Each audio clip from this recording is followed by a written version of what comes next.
No Jumper, coolest podcast in the world. It is 4:33, and I'm in the building with my guy Spider Loke. How you feeling? It's the deal, Deuce.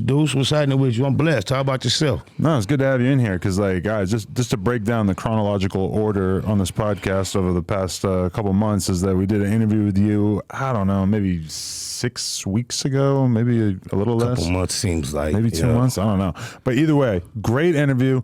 Over 2 hours, me, you, Brick Baby, going in, excellent conversation. Somehow the audio didn't get recorded. I've been mortally wounded about this ever since because it hurt me in my heart. And the worst part about it is I know we went super like off the pre-written questions. Mm-hmm. So I don't really like have any way to remember what we talked about that the world never ended up seeing. That energy was so on point. Like my anticipation being here that day had me just anxious enough to where I wanted to have an engaging situation with you, and it went there. It went exactly where I wanted it to go, and for that not to be available, it's taught me a couple lessons. And I believe some of the things we discussed that necessarily needed to be discussed, probably the world didn't need to hear. And second, remember some of my entourage that I allowed had the floor said some things I didn't appreciate that probably could have triggered things beyond that. Oh, really? So we might almost. You remember I had to tell old boy, we ain't doing that. Hold up. Yeah. Because he jumped on there like, when he got, all that was unnecessary. You know, C-Mac was outside at that moment and ended up leaving. He was going to come here and crash our interview, but he encountered the homie, and the homie engaged him in a conversation similar to what he was saying right here. Really? And Lupe had left to go get some tacos, and by the time she came back with the tacos, the homie got in the car and left based on the little confusion that was related to that same conversation the homie said. So I think that was not needed to be said. And I really had it on my heart to approach you about the term, that phrase. I felt like I had to. So much time had passed, but I felt like I owed it to the culture. But I think it was more of a personal thing versus than me putting you on the spot, asking it. I love the way you responded it. What was the phrase? You people, your people. Oh, but who did I say that to? It was you and AD in the height of the COVID. Oh, okay, with the vaccine conversation. I recall. And my people were hesitant to get in line. And you were indignant toward AD, impressing him as why he don't use his voice to be more vocal and motivating your people to get with the program. Do you realize that your people are going to cause it to be adverse reaction because they're not with the jab? And AD was trying to express to you our apprehensions as a culture, and you didn't quite get it. And that I recall this, and that you were somewhat happy because of the fact that I acknowledged that I didn't like the way that I had handled that. For the record, this was like when COVID was first coming out. Me and AD had a blowout argument on the podcast, and it was weird because at that time we were many months away from the vaccines even existing, so it was like very early on in the conversation. But I definitely, like, having seen how the discourse kind of happened after that, there's like such a stereotype of the white liberal who basically talks down on everybody that hasn't been triple boosted, et cetera, et cetera. So even though I would say for the average American that getting vaccinated, especially if you live with old people or anything like that, or work with old people, or if you're around a lot of people like through your job or whatever, I think it's probably a pretty good idea. But I don't think you're going to like convince people to take that kind of thing seriously by sort of like calling them dumb, which is maybe not literally what I said, but it was definitely like something in that. It takes a big man to admit that, because I didn't even phrase it that way. And that's basically how it came across. Yeah. And the fact that you was receptive to that, because you know, you indignant. You could easily have came with a sarcastic, snarky response to make it justify what you said, but you allowed me to hold you accountable for that, and you stood on that, and I respected that. I kind of wanted the world to see it, but the fact that they didn't see it, I was kind of thinking like maybe that was just a moment for me and Adam to understand each other as men, but now you're still comfortable explaining it, so maybe it was something that needed to be shared. I don't know. I know when Tyreek Nasheed was on his way up here, I tried to press him to question you about it because I thought he would be the perfect person. Oh, really? And when he didn't, I sent him the clips. And he told me, all right. Then y'all had the whole interview. Shout out to Tyreek Nasheed. Yeah, the fact that he chose to not bring it up, I was like, damn, it's still on me. And then look how much time had passed. I think a lot of people are weary of bringing up anything about the vax, the jab on camera, because they kind of know that that's a pretty good way to get demonetized or get a YouTube video, whatever. So they feel like if they bring it up, it'll be like extra edgy / it might get cut from the final thing, which I would not personally do unless I absolutely had to. Okay. But also I feel like he's been on the show I think 3 times, and like the first time was with me and Flacco or something, and then the 2 more recent times have just been him and Flacco, if I'm remembering correctly. Yeah. And I don't know if I'm blending events, but in the past, did you and he had negative encounters, right? Me and Tariq, no, I don't think so. Okay, no, okay.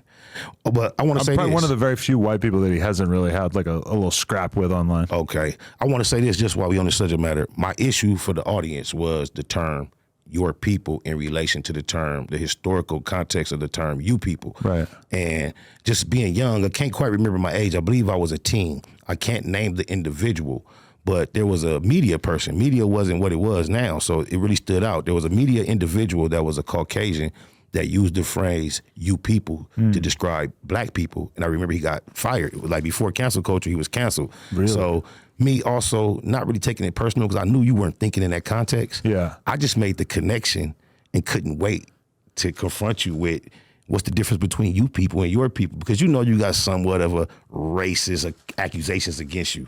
Fair enough. And me not knowing you and knowing you're a debater and knowing controversy, and I couldn't wait to ask you about these certain things. But you know what it is too, is like, especially in that circumstance, we were having that conversation before we kind of like knew how the whole vax conversation would play out. So acting like you know everything or acting like you're 100% sure of what the correct medical advice, whatever, is like kind of silly when you think about how this whole situation played out, where the vaccines didn't end up really like stopping the spread in the same way that we thought that it would. It definitely like mitigates your situations that you're going to have to deal with. Like myself personally, when I had it, I was absolutely in terms of like my body, just like the pain and the like, I was just so exhausted for like over a month after that. But the vaccines didn't end up doing exactly what we thought they were going to do. So that's just, to me, that was kind of a learning experience. And I have a lot of respect for people who can go and have conversations with people who are on the opposite side of them ideologically. Likewise. And be able to have intelligent conversations. And you don't want to be the guy who's basically just accusing everybody of being a puppet or being stupid or being misinformed just because they have a different opinion than you. Like, that's just not going to sway people. So if you want to sway people, you got to meet them where they're at. Sugar and shit. You get more, what they say, you get more flies with sugar than shit, or catch more bees. Yeah, some of that nature. Is that true? Because every time I'm cleaning up dog shit in the yard, there's so many flies on that thing. You ain't never lied. That might have been the wrong analogy to make, man. Oh, my. But I never had a pile of sugar in my yard either. Why would we? Yeah. But now I'm kind of thinking about it. I know to that point, I take notes from like Malcolm X, Farrakhan, Martin Luther King. And when I watch old footage and see them having conversations in very like controversial times about very sensitive subjects, and they are able to have the dialogue without getting emotional, without reverting to rage. And I try to take notes on that when it's time to have conversations when you're on opposite sides of very sensitive issues. So for you to mention being able to appreciate people who can dialogue and disagree, I have the same appreciation for that. But you know what's interesting though is, I think, okay, like I've been on a lot of different podcasts where we end up talking about doing porn, being a porn star, like et cetera, and like people always have criticisms or questions or whatever, and I've been in a lot of those conversations, and I always end up getting compliments for, oh, you totally disagree with my side of this topic or whatever, but I appreciate the way that you had this conversation because you didn't try to shut the other person down. You listened, you gave them your opinion, you tried to be very human about it and everything like that, which I appreciate those compliments. But why am I able to have those conversations in a pretty confident way is because I'm very secure in that. I've had those conversations over and over and over. So it's very familiar ground with me. And why would I maybe potentially resort to like calling somebody dumb or getting angry or getting heated when having a conversation about stuff like the vaccine? Well, I'm not a scientist, you know? I think you just probably want to go outside. You want to take your mask off. You want to go back to the club. You want to, and it seemed as if there was a portion of society that was being resistant, and it comes across racial because you're talking about a group of people, and it's our group of people. You don't care if they were purple, pink, yellow, but it's those people, and you were just talking about, everybody don't get at your people, but us, there's going to be a sensitivity to a reaction of it, and I just think it's like you say, people understanding each other and getting to the conversation and getting to an understanding and then trying to do their best not to offend one another as they move forward, because it's bound to happen again, and as long as we're honest with it when it occurs, I think, because you're definitely not a bigot. Right. But I think everybody is to some degree racist. But I think I also had like a fantasy version of how COVID was going to play out in my head, where I felt like, no, this is something where if we don't all get vaccinated, then we might all die. And if there's even a handful or 5% of society that doesn't do it, then that's going to be like really fucked up, which it is kind of easy to imagine a scenario where we could have another pandemic that would be even worse. And imagine if that was the scenario where it was really, let's say that COVID was like 100 times more deadly and spread 100 times faster, but the vaccines were 100 times more effective. You know what's crazy to me? That would be a situation in which you really... That's all the movies we've seen. But you still probably wouldn't be wise to try to get the point across with the vaccines by being super in people's faces and being disrespectful about it. Even if it was life or death, you still probably need to think about how you're messaging this to the world if you want to accomplish your objective. If there was a fire outside this door, will we give a fuck of how someone came and said, hey, let's get out of here, the building's burning? We wouldn't care about the delivery. True. So I think more so in that scenario is this. Damn, they got the whispering that threw me off, cuz that's crazy. That shit fucked me up. They hey homie, hey, please. Good guy, doing my job right there. My low. No, I'm just saying, he just fucked off my whole train of thought. I had something I wanted to say, definitely, but that's how they marketed to us. We've seen that movie a million times. And if you notice, once COVID hit, all those outbreak movies was like just popping up #1 on streaming. I watched it. I realized we've seen this movie a million times. I just don't think you were aware of our history with, you know what I'm saying, being vaccinated against our will and knowledge. And even outside of my culture, when you think of like MK Ultra and things of that nature, the government has been known to be quite deceptive in a lot of cases when it comes to injections and giving treatments, and even the way Africa is treated when it comes to the types of experiments and vaccinations. This is why we had the natural apprehension. It just seemed to me you wasn't aware of why we were like not on board. And that's all it was. And I just know it came across as if you were insensitive to our plight. Yeah, definitely. No, I feel like that may have been also at a time where I kind of felt like I was sort of losing control of the podcast to a certain extent. And I felt like I was just trying to like regain control over certain conversations, because there are times where people could say things on the podcast that are, you know, it's their opinion, but it's also sometimes veering into like conspiracy theories, and not all conspiracy theories are built equally, you know, because sometimes there's just stuff that I feel like it's sort of inappropriate to air. Remember when I was saying I got distracted? I was going to say the word conspiracy theory. You just put me back on point. Yeah. You come across to me as a free thinker, someone who would lean more to the side of a conspiracy theorist. So when you were so on board with what the government was saying about it, it kind of threw me off. You seem like the person that's like a fuck you to the government, fuck you to the common trend. Like Michael Myers would be somebody to me that you would resonate with. Is that true or not? I don't think so. If anything, I think that I have the particular brain type that kind of Michael Moore. I will give the fucking government a lot of credit that I think that they're essentially trying. I just think it's really hard to get things done in big organizations.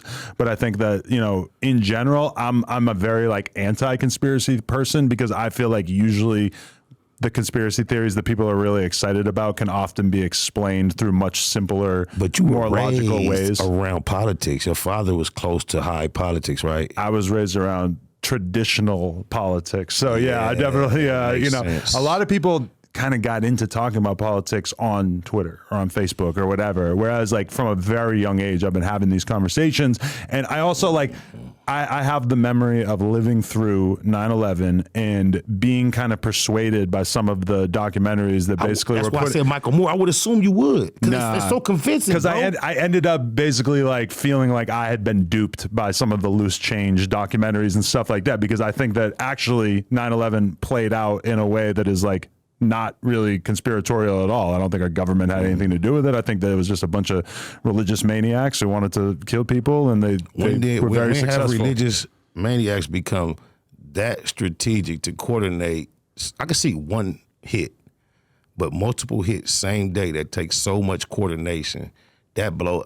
It takes me, honestly, it takes more brain power to believe it wasn't an inside thing than it takes to believe it was. They planned it for like 10 years or some shit. And I think the crazy thing about it is what about the way the buildings fell in a demolition style fashion? I don't know. I've watched a ton of stuff about that and about the structures of the building and how you don't really need any sort of like conspiracy or dynamite or anything to get it done. But, you know, and I'm a student of somebody like Joe Rogan, who I remember watching him go through this process where in the early days of his podcast, he was down for every conspiracy theory. And then, you know, he thought the moon landing was fake and shit like that. And I think the moon landing, when he finally really like researched that enough to realize that, like that kind of did a lot to me too, of realizing like, oh, a lot of this shit is bullshit. And there are people who this is their whole career to try to like get you to believe things that are hard to believe on the internet for clicks. Elon Musk and all the things he's doing and projecting doing, and still accept the fact we went to the moon and haven't been back and don't know how to go back, but yet we have an Elon Musk. But we've landed devices there and stuff.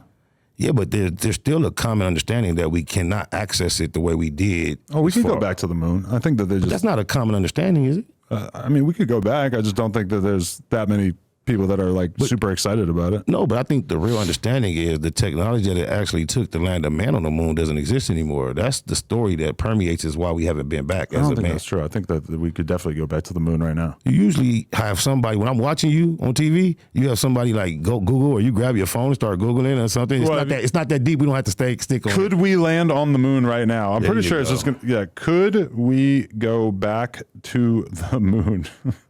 I got a song, To the Moon. So anybody watching this, it's old from MySpace days, but just Google Spider-Loc, To the Moon. Shout out E-Note. Take you to the moon. It's like on some chick shit. The last time a person visited the moon was December 1972. I wasn't even born. Astronauts say the reasons why are budgetary and political, not scientific or technical. It's possible NASA could land people on the moon again by 2025 at the very earliest. So I guess they're not in any big rush. I don't know. We could definitely go to the moon, though, me and you. You know what? If you say let's roll, as long as we've taken like 4 or 5 regular trips before that, I might be down. Really? Yeah. That's not you something. Take me elsewhere first, though, bro. We're not going to the moon first. I hate roller coasters. Like the people in that submarine. I hate roller coasters. I don't fuck with roller coasters. I don't think I really would love going in a helicopter or anything like that, like a small vehicle that's up in the air. So the idea of going to the moon, and I just don't want to have my fucking stomach feeling sick to my stomach while I'm up there. The last thing I did for China Mac as far as networking was introduce him to Robin Petgrave, who runs Tomorrow's Aeronautical Museum at the Compton Airport. He's a pilot. He's he's filmed all type of Hollywood shots. He's actually the pilot and the photographer that's responsible for the shots of me at the beach at the in the original Beautiful World video. You see me standing out in the water. He made passes over me like this close with his helicopter hanging out with the camera. Oh, wow. It costs about $12,000 for the type of shoot he did for me for free. He also has the youngest solo flight cross country that he trained someone to do at the age of 12. But I hooked him up with China Mac very recently for him and C-Mac to do an episode at Mac Adventures. So since you saying you're an extremist, bro, and you saying you scared of helicopters, I want to invite you to that episode. I'm going to keep you posted when we shooting it. You got to get on a helicopter. I'll go on a helicopter for sure. You haven't been on one? Nah. You going on one with me, C-Mac, and China Mac, and Robin Petgrave. You hear me, Robin? We got Adam coming. We got to get on the helicopter, bro, for the Mac Adventures episode. Wait, but so you and Crip Mac are on good terms? Because you were talking about him leaving and stuff. Like, would you have been upset if he stormed into your interview? I would have loved it. I would have felt like I was a part of an organic, no jumper moment that I've witnessed I told him the day before what time I was going to be here. He didn't tell me he was coming, but apparently he chose to pop up within that time frame. Right. And you wasn't going to know, but he was going to bust in and we was going to have a moment. However, when he pushed up, the homie seen him and the homie chose to address him about the issues that was on his mind.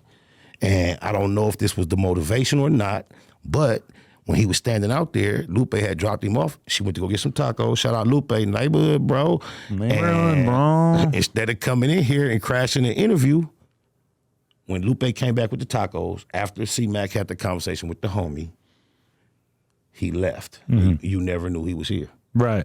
I mean, that overlap. I had no problem with it. It wasn't no problem with me and him. That's my low. Yeah. That's my guy. But Neighborhood. in general, when you have the podcast overlap, that's when it can get tricky because Vlad still to this day will get shit because back in the day, he had a day where he interviewed Tariq Nasheed and then he interviewed Tommy Sotomayor. I forget exactly how you say his name. Those are the people I was thinking about when I was going to ask you if you had a negative incident. Right. Okay, go ahead. Because, so then he interviewed Tommy right after and then Tariq Nasheed, I think, he knew he was there, so he goes back in and he tried to give him I thought that was you. The quote unquote Coon of the Year award, which not my phrasing or language, but he was holding a trophy and he's trying to give it to him over and over and over. And Tommy's pissed and Tommy keeps saying, Vlad, you set this up. And Vlad's like, no, like I swear I did. I believe him 100% they didn't set it up. But that's the kind of thing that could become very problematic when you have a little overlap over here. The fact you talking about the overlap, that could open up a whole wave of our next level of conversation. But before we get to that, pin overlap. Pin overlap, got it. Did you remember last time? Let's bring us back to last interview. I'm really going to pin it. I'm going to write there you do asterisk overlap. Did you ever get at Vlad? About what? Remember last time? Oh, since you brought him up. I wasn't going to readdress it this time, but since you brought him up organically, did you ever get at him? I did. And he said that he has no problem with you. And I said, okay, would you be down to have him on the podcast? And he said, I don't really think it makes sense for us at this time. Vlad, you know better than that. When you was DJ Vlad the Butcher, just had the camera. I got the footage to prove it. I had you in the A-Tray Gangsters. You had that ghetto pass. We was partners. Never done nothing negative to you. Your platform reached out to me in 2017 for an interview. My response was Vlad himself, because I know or I thought you had people that sometime did interviews on your behalf for your platform. So my only question was Vlad himself with question marks. And then they told me, after I didn't hear from them with no response, a couple weeks later, I said, hey, they said, we're not interested this time. It's 2017. So what's happening, Vlad? You know our history. You know they make great content. It makes a bunch of sense, Vlad. It's a conversation we can have. We started off before you knew any of these people, remember? Remember I had you in the hood, homie? On my mama, keep it a Google, Vlad. Yeah. I don't know. I think if I had to guess, I would say that I feel like Vlad is trying to expand his platform more into because he's been having a lot of Alan Dershowitzes and a lot of he had that guy Brian Johnson who's he created Venmo and he's injecting his son's blood into himself and he's doing all his Dennis Rodman. I got a couple of nephews that's in the NFL. I'll bring one of them with me if that'll help it make him better, Vlad. I feel like if I had to guess, I feel like his thing is that he kind of is trying to stay away from being in the current podcast landscape where people sort of have people on, get them to talk shit about certain people, then have the other person on, get them to talk shit about that person, which sometimes, we kind of fall into it as well. You're a better friend than a lot of people have for you to stand in the gap for him like that. I'm shooting him some bail right there. Yeah, you're doing very well as a defense attorney, but Vlad and myself, we can hold down quite a long conversation just discussing myself and his interactions. We don't have to talk about anybody. We just talk about our experience and why I'm here talking to you about him instead of me already being on this platform. That's a simple conversation. Vlad, you already know, nobody owes anybody anything.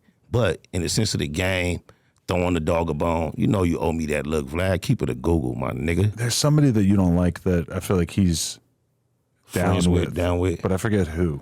I'm trying to remember. Show me in this whole industry that we are affiliated with where that matters. Yeah, especially as an interviewer. Come on, man. Like you just was describing what he's trying to get away from. I was a part of you being that type of individual. The first time I came on your platform in 2018, and the next couple of days, you had Bosco and Wack, and they trolled me. And I got right back in your DM and was like, my turn, I need to come back. I didn't hear back from you until 2023. Oh, okay. Back then, yeah. I'm just saying, I feel you with that's what he might be on, but that's, if you haven't noticed by now, I can talk about a lot of things other than what another doing. Right. I don't need to talk about another fucker to hold an interesting conversation on my mama. Yeah, no, definitely. Because that's kind of like where the rap media game is at right now. There's a lot of like back and forth of like, you don't like this guy, let me do an interview. We'll talk about why you don't like this guy. And, there's a place for it, but it also does start to feel, you know what it starts to feel like after a while? It starts to feel like battle rap, which, no offense to the battle rappers, but there's a reason why nobody wants to pay attention to all the beefs that go on in battle rap, because they all feel hella fake, because it's just like recycled over and over and over of like, oh, okay, these two guys are beefing, so there's going to be videos of them talking about why they don't fuck with each other. And I feel like, because Vlad fell back on doing the battle rap interviews too quite a few years ago, and he still will do it with like some big names and stuff, but sometimes it feels like you're kind of pigeonholing your platform by just creating this weird little circus where people go back and forth with each other on your platform, when as an interviewer, there's so much that you could do with your platform, and there's so many different personalities that you could have, and there's so many big conversations to be had. Not to say that you can't do both, because I feel like I can do bullshit and high-level content. But you definitely have found yourself, established to the point where you can. You do that. It's like almost like Donahue. Sometimes the Donahue show used to be way out, but sometimes it used to be, sophisticated and prestigious. And you're like in the new wave lane of that. But I am so exhausted and displeased with myself for falling into that trap of being one of these people on the internet that go back and forth, that recently I went out of my way to hit my homie Deco from 8-9. Just late night, loaded, cuz, get Wack on the phone. On my mama. You know how bad I talk about Wack, on camera, off camera. Right. Should I tell you when nobody's listening, looking? Nobody around. I say, cuz, Deco, get Wack on the phone, cuz. I tell Deco, I'm like, cuz, tell cuz we need to, he need to either like get on camera and at least, I say, cuz ain't got to say, I lied, Spider wasn't there. I say, he could at least just say, I might be tripping. I don't know how, maybe he wasn't there. Or we can get down, but we need to just like get this energy over with. This shit is stupid. And this is based on like me talking to a few of my homies and just what you just said. There's so much more to talk about. Our gifts of being orators are so much far bigger than just sitting on this bullshit. I hate that I got pigeonholed as one of them dudes. So just me knowing I don't agree with nothing Wack says, or I know I'm not wrong on the principles of our disagreement. I still call myself being a bigger man based on the fact that's the main negative energy I got on the internet. I say, it's been all this time, it ain't did nothing, it's just this bullshit. Let me go ahead and reach out and tell cuz, let's find a way to make it come to a head. So Deco like, all right, cuz, I'm gonna call you right back. And this is what, a couple weeks ago you said? If a couple, maybe like 10, 11 days. Got it. I could look at my phone and verify, but not that long ago at all. So now Deco, if y'all are not familiar with cuz, that's my homie from 89th Street. And as long as I've known Wack, which has been over 20 years at this point, I've been aware that him and Deco are like family. If they're not actual blood, which I don't believe, that's how they push it, and they've carried it like that since day one. And that was kind of like why me and Wack had a cool relationship that kind of went beyond me just knowing him from day one, because he was cool with the homie Deco. So all the time while we been not really seeing eye to eye or having our with Riff Raff, him and Deco ain't never skipped a beat in their relationship. They family. So that's why I reached out to Deco to say, put me in touch with cuz. So Deco get us on the phone, and Wack go Clubhouse on me. So I never even got to present the terms or the conditions of, hey cuz, let's just like either you get online and at least admit that you could be wrong, or let's squabble. Let's just get this shit over with. That's what I wanted to ask him. But he went so Clubhouse on me, I never got to articulate that. That's a bad feeling when you're trying to like put the olive branch out there and trying to like clean the situation up a little bit, and instead you get the exact energy that you've been getting. This nigga so goofy throughout the conversation, right in front of my homie from 89 East Coast. He telling me, no, just leave it where it's at. Stutterbox broke as fuck right now. Stutterbox been telling me, let me get him. Wack, he been waiting. I'm like, I just laugh. I'm like, oh, okay, all right, whatever. So he got so Clubhouse, I hung up and then just called the homie back. Like, I ain't finna do all that, cuz. Like, if cuz, I said, it's cool. Then we got on the phone a couple times. And Wack couldn't help but go Clubhouse. He kept going Clubhouse. So all I was doing saying, so when I'm on the phone with Deco, when Wack ain't on there, I'm like, cuz, just tell cuz this. Just tell cuz, either go online and say, admit I wasn't there, or say you could be wrong, or tell cuz we could just get down and squash it. Deco was like, cuz ain't finna do none of that, Spider. Deco don't call cuz Wack. I can't think of it. He got a little family or a little friend nickname he call him. It's on the tip of my tongue, but I can't think of it. It's like Scooter or something. So even while we was on the phone, when Wack was going Clubhouse, the homie kept telling cuz, like, hold up. But he don't call him Wack. He call him by that little name. So anyway, he told cuz, he like, he didn't want to hear nothing. Well, I'm keeping Google. Wack didn't want to hear nothing I was talking about. He was woofing on me. But the next morning, the homie called me back and was like, cuz, I talked to cuz again. That shit squash. You ain't gonna speak on him, and he ain't gonna speak on you. Mm-hmm. I'm like, man, all right. But in my mind, I'm thinking, like, I just talked to this nigga man to man. I know Wack. He ain't said himself. How do I really know I could trust that? Because it's like still going to be a Cold War if you never talk about each other. Like, yeah, that's good. It's better than like going back and forth over and over. But it's also like a 5-minute man-to-man conversation would be so much better. That's why I chose to go that route. But then I wake up today. No, and yes, I wasn't sure if Wack really accepted the olive branch. But then my homegirl sent me a screenshot that I sent to you where she was like, damn, Wack was on Clubhouse saying y'all had a round table. He ain't got nothing bad to say about you. So I sent Deco a screenshot of her message, was like, tell Wack we locked in. I sent the muscle, a 100, and a whoop. I'm tell him it's locked in. I understand we cool now. But I wake up today, cuz get back to trolling. I get people sending me a gang of shit. He talking bad about me and shit. I'm like, damn. So what I assume happened is me and Wack agreed to like ceasefire with the verbal or whatever, the trolling, whatever you want to describe it as. And what happened, I had did an interview with Brick Baby up here like a few weeks prior to that. Right. And it took like over a week for it to start coming out. Which Wack is fully aware of the process of how content is released. Right. But it seems to me, I could be wrong, he took the opportunity to go back on whatever little ceasefire we went on, and he got back to trolling me. So I woke up this morning to a lot of Wack disrespect. That's funny to me, because a hoe ass nigga that I was voluntarily taking my foot off his neck to give him a pass, just because I felt more mature than keeping engaging in his exchanges. It's not that he deserved it. I just felt like, fuck it, you know what I'm saying? I feel it real ironic. He was just sitting up here talking to you about Jay Diggs, and he tried to accuse Jay Diggs of taking a beef public that need to be kept on the low. Right. But this goofy bitch ass nigga just announced to the world, we sat down at the round table. It's over with. So if it's on, that's the perfect time we can get at each other. But then he wake up the next day and it's back on. He tell everybody. Right. But he was just telling you that's bullshit. Didn't he tell you? That's what he said. That's what Jay Diggs was doing. Why you keep announcing it? If it's on, we gonna keep it off. Ain't that what he said? All right. You remember that? Yeah. Keep it a Google. About Jay Diggs. He said Jay Diggs was broadcasting a beef. If it's really on, why is he talking about it? Quit talking about it. Let the streets handle it. Remember he said let the alleys and the darkness and the nighttime be our friend? Uh-huh. So if we just told the whole world we cool, if we got a problem really for real, why did you go back public? Right.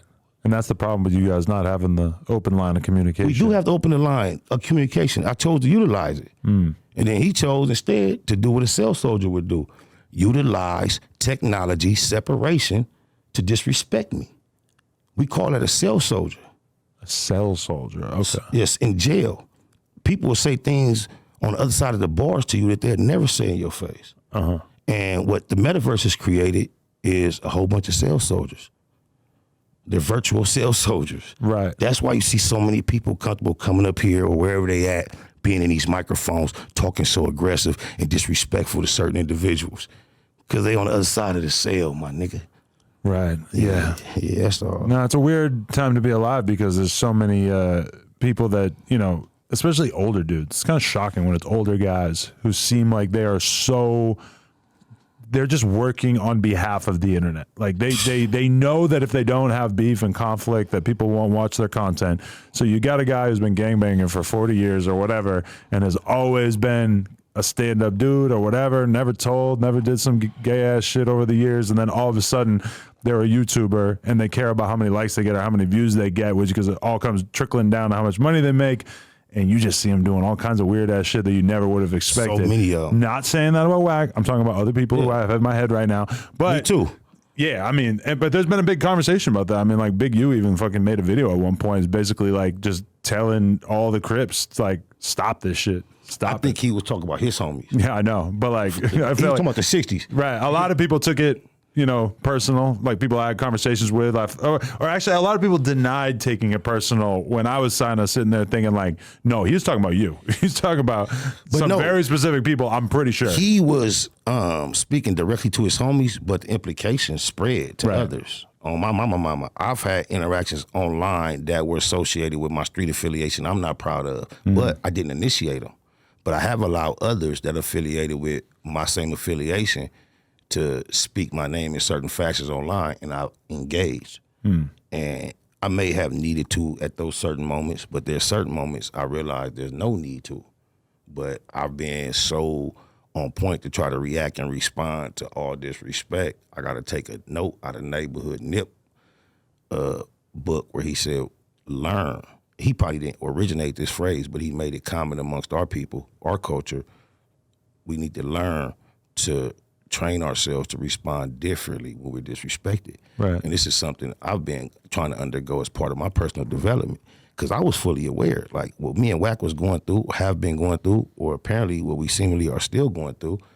Hey, if we really trying to get at each other, the best thing is for everybody to think it's over with. But he blew that cover. Blah, blah, blah, blah. So, make me wonder.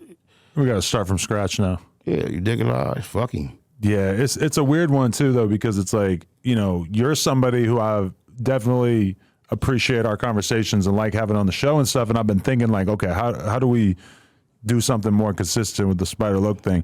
But then at the same time, it's like Brick Baby has the exact same situation as you, where he keeps kind of seeming like shit might be getting better, and then all of a sudden, it's like they're going crazy. Yeah, and it's like I know there was like a 3-hour Clubhouse argument over the weekend or whatever, but I just kind of like refuse to listen to this shit. So I'm really not sure what they were talking about. I've heard bits of it, but part of the thing is, it's like Cuz always find himself in the middle of some Los Angeles Crip business or some Compton Crip business. He's totally down to get involved with any kind of like gang related argument or any argument in general. He's just down to like just weigh in and get in there. He's such a fan of LA and Compton gangbanging. He's more of a fan of it than you are, whether you realize it. Well, he's not a fan because he's more of like he's closer to it, right? No, he's a fan. Right. He's a fan. But I have more layers of distance from it. Yeah. Correct. But they have LA Laker fans that live in Milwaukee. Right. They have LA Laker fans that live in Inglewood. And so you're saying that this Pacoma Piru is just a big fan of what's going on over there. Just tell me this. He sat right here and told you, Adam, tell me, how do a guy that ain't from Pacoima know what a dude from Pacoima doing in Pacoima? Now, you apply that logic to everything he talks about on there. Big old dummy. Yeah, I don't know. It's wait. He's a polarizing figure. No, stop. Makes for a great podcaster, but it becomes dicey. He draws big attention. Loud voices, aggressive people who claim to matter in LA. It draws attention. Sure, you get away with it as a cell soldier on the internet. But you're smarter than that, though, Alex. Don't do that. Adam. Shout out to Alex Alonzo, Street TV, Facts Over Feelings, my nigga. But look, hey, you smarter than that. He sat there and told you this. Just break down the logic. How does a guy from Pacoima, who not from Pacoima, this is logic. It don't make no sense to him. How could a guy who's not from Pacoima know what a dude from Pacoima does in Pacoima? Just turn that logic around to everything he talks about. So how does he make any sense to you? Are you just pimping him because, like you say, he's pulverizing and it's good for numbers? Because I know your intellectual mind cannot process that as making sense. Well, but I mean, that's one of those like incoherent arguments that people use about everything. It's like, how can you talk shit about me when you don't even know me? I hear people say it all the time. What the fuck are you talking about? Everybody on Twitter right now has opinions about Palestine and Israel, and absolutely nobody who's having these opinions lives there. That's what he pulled on me. It's not necessary. But didn't they like sneak up years after, like, it's supposed to be good, and then they just did their shit, right? Who? The Palestine shit that's going on right now with the war. Wasn't it like... It's very complicated, but... But in general, my understanding was there was an assumption of peace, right? And then somebody struck, like, fuck you. I mean, they've really just been going at it nonstop for like hundreds of years, and so it's kind of hard to even just be like, oh, like it's very hard to be like, these are the good guys and these are the bad guys. Avoiding acknowledging and observing the fact that that's bullshit. But he did. That's bullshit logic.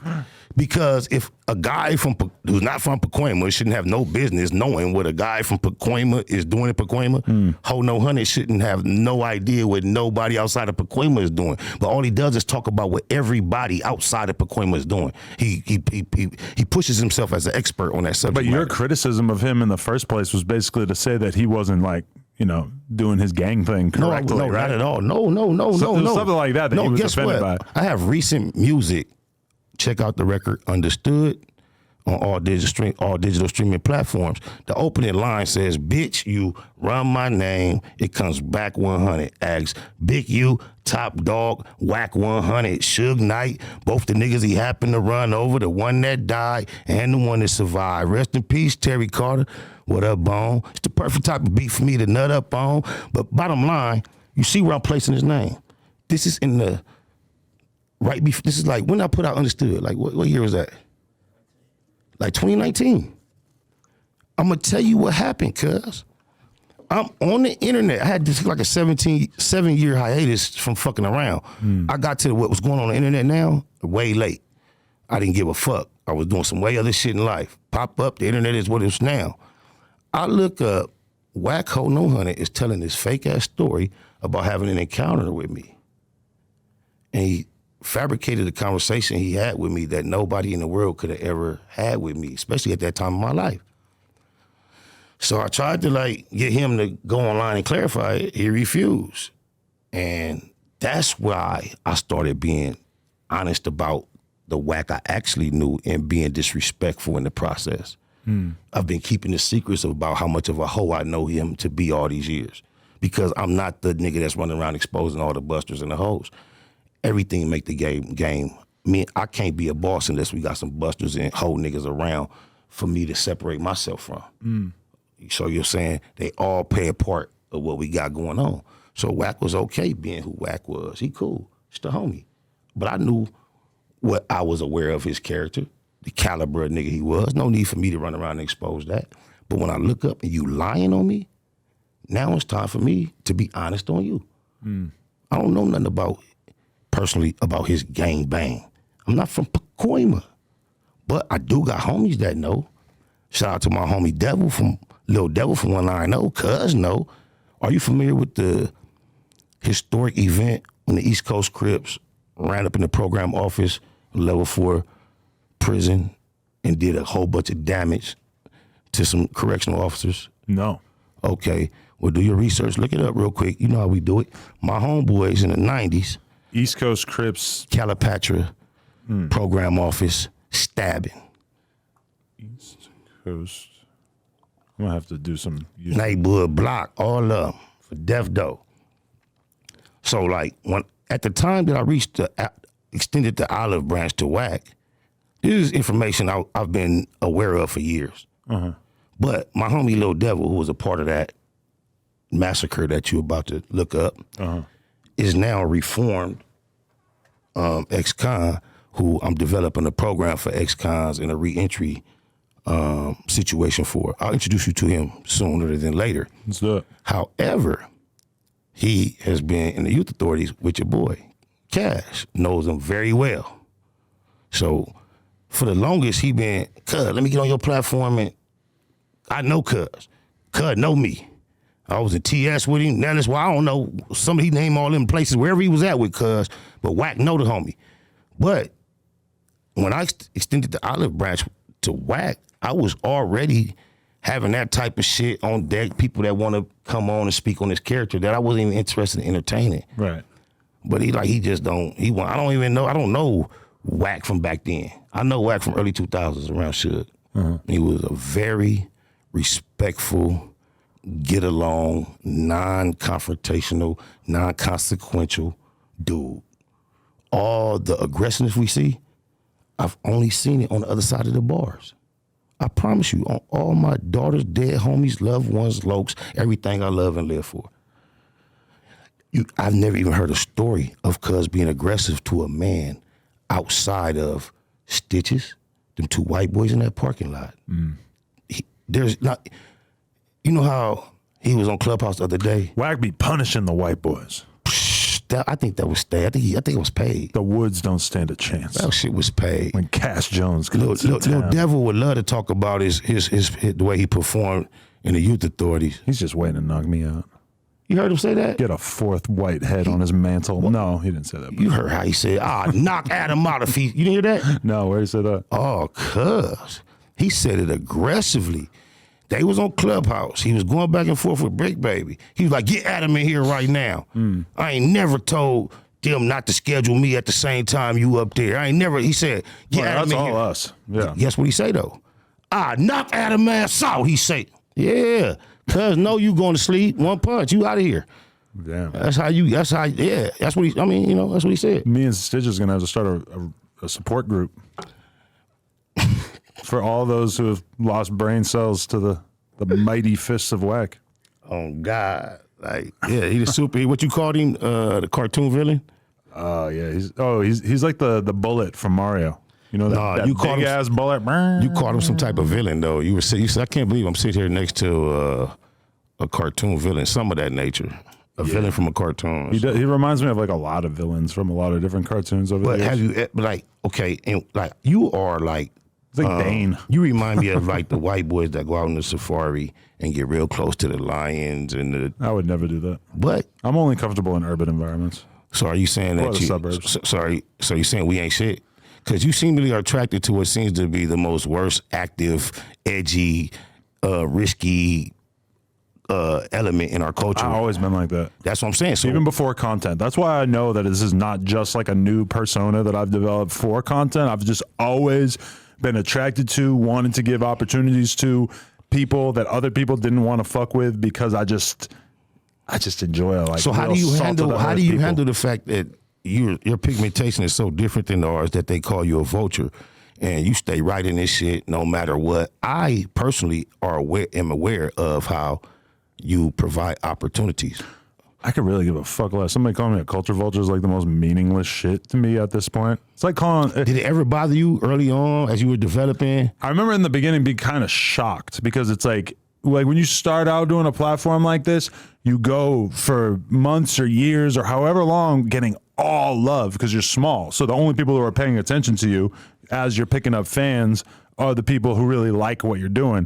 Then at some point, you kind of cross this barrier where all of a sudden a lot of people know about you who don't necessarily like what you're doing, and they're forming an opinion of you based maybe on just seeing a clip or hearing something about you, etc. So I remember like the first time that somebody called me a culture vulture, just being kind of like really offended and just like, what the fuck are you talking about? How could you possibly feel like that about me? But now, of course, I mean, I just kind of got used to it. I mean, I seen a clip from Vlad the other day where Vlad said calling a white guy a culture vulture in 2023 is like calling them a cracker. Oh, okay. Which is kind of similar because it's like, listen, like if I were to call you the N-word right now, the hard R and everything, I know it's hard to imagine or not do such a thing, but if I were, it would feel crazy. God, no. You know, those things, that's salt.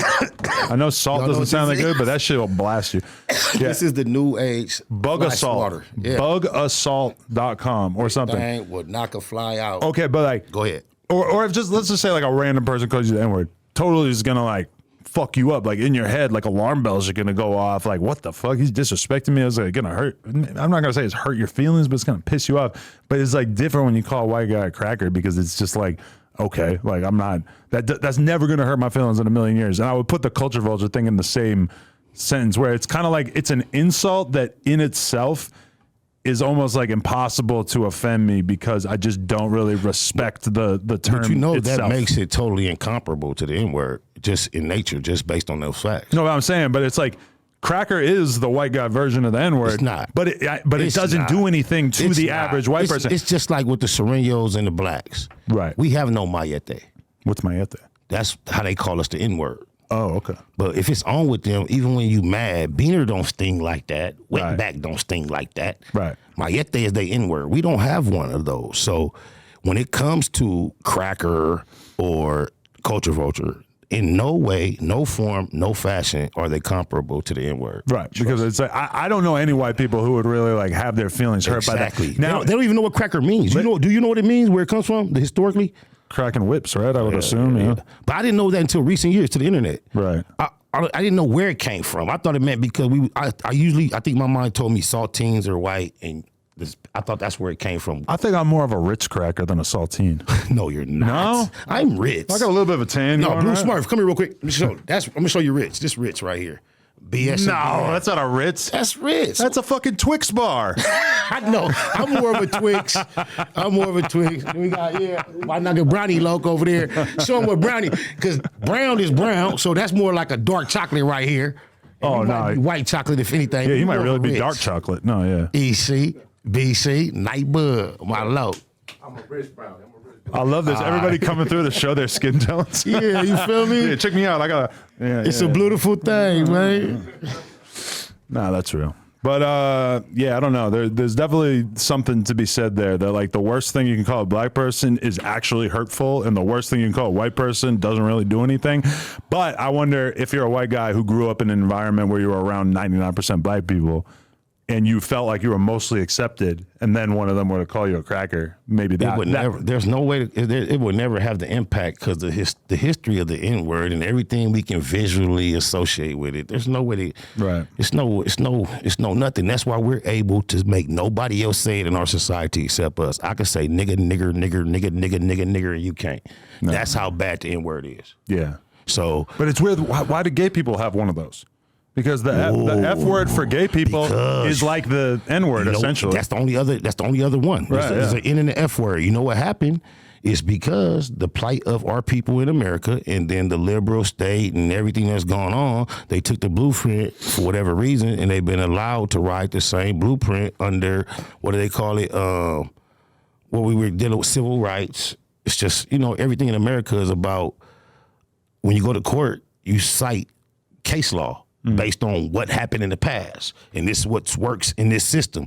And what worked for what we call disenfranchised people, which were us, the rainbow people just ran with it. It's the same play.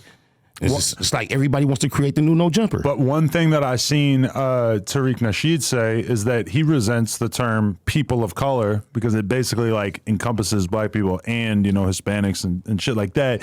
And his point is basically that it's insulting to compare the experience of Hispanic people to the experience of black people in America. And it's essentially like a useless term. And ever since he said that, that's one thing that's really stuck with me. And a lot of times I hear the way people say people of color, and I'm just like, why are you not just saying black? Like, you could be a little bit more specific. I don't even like the term black because you know what?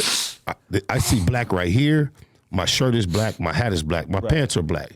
This piece of equipment is black. The rim of your drinker is black. This top is black. Your shirt is brown. Everybody that just showed themselves on the camera is far more close to your shirt color than they are to all the items I just pointed out. So I believe at some point us being tagged as black was not a term of endearment as well. But what do you think about the resilience of my people that could take something as stanky, as foul, as evil as the N-word and make it so fly? Isn't that resilient? That's what like you got to people do at a certain point, yeah. But like, who else have done? Show me anyone else who has ever done something like that. That's almost like, and we kind of ushered that in too. I'm not proud of it, but females taking the bitch word and now they wearing it like it's cool. That's very degenerate. I'm not even proud of the N word, other than the fact that anybody that could just imagine if you had the power to take a bullet that was shot to kill you and take it out. And now this bullet could get you $1 million and you're proud of this bullet. The N-word was designed to destroy, demean, degrade, and now we can take it and make your kids want to be a nigga. Yeah. There's the element of where your children want to be a nigga. That's a resilience that I'm proud of. I just got to express that. Because my kid is almost 3, and she sings along to like songs. Like there's rap songs I'll play where she will pick up on one little part of it. Usually it's the chorus or whatever, and she'll start singing along to it. So that just lets me know, like She's 3. Oh, but that's my daughter's daughter. Adorable. Yeah. That's your granddaughter. Wait, you know Dear what? God. My bad to the world.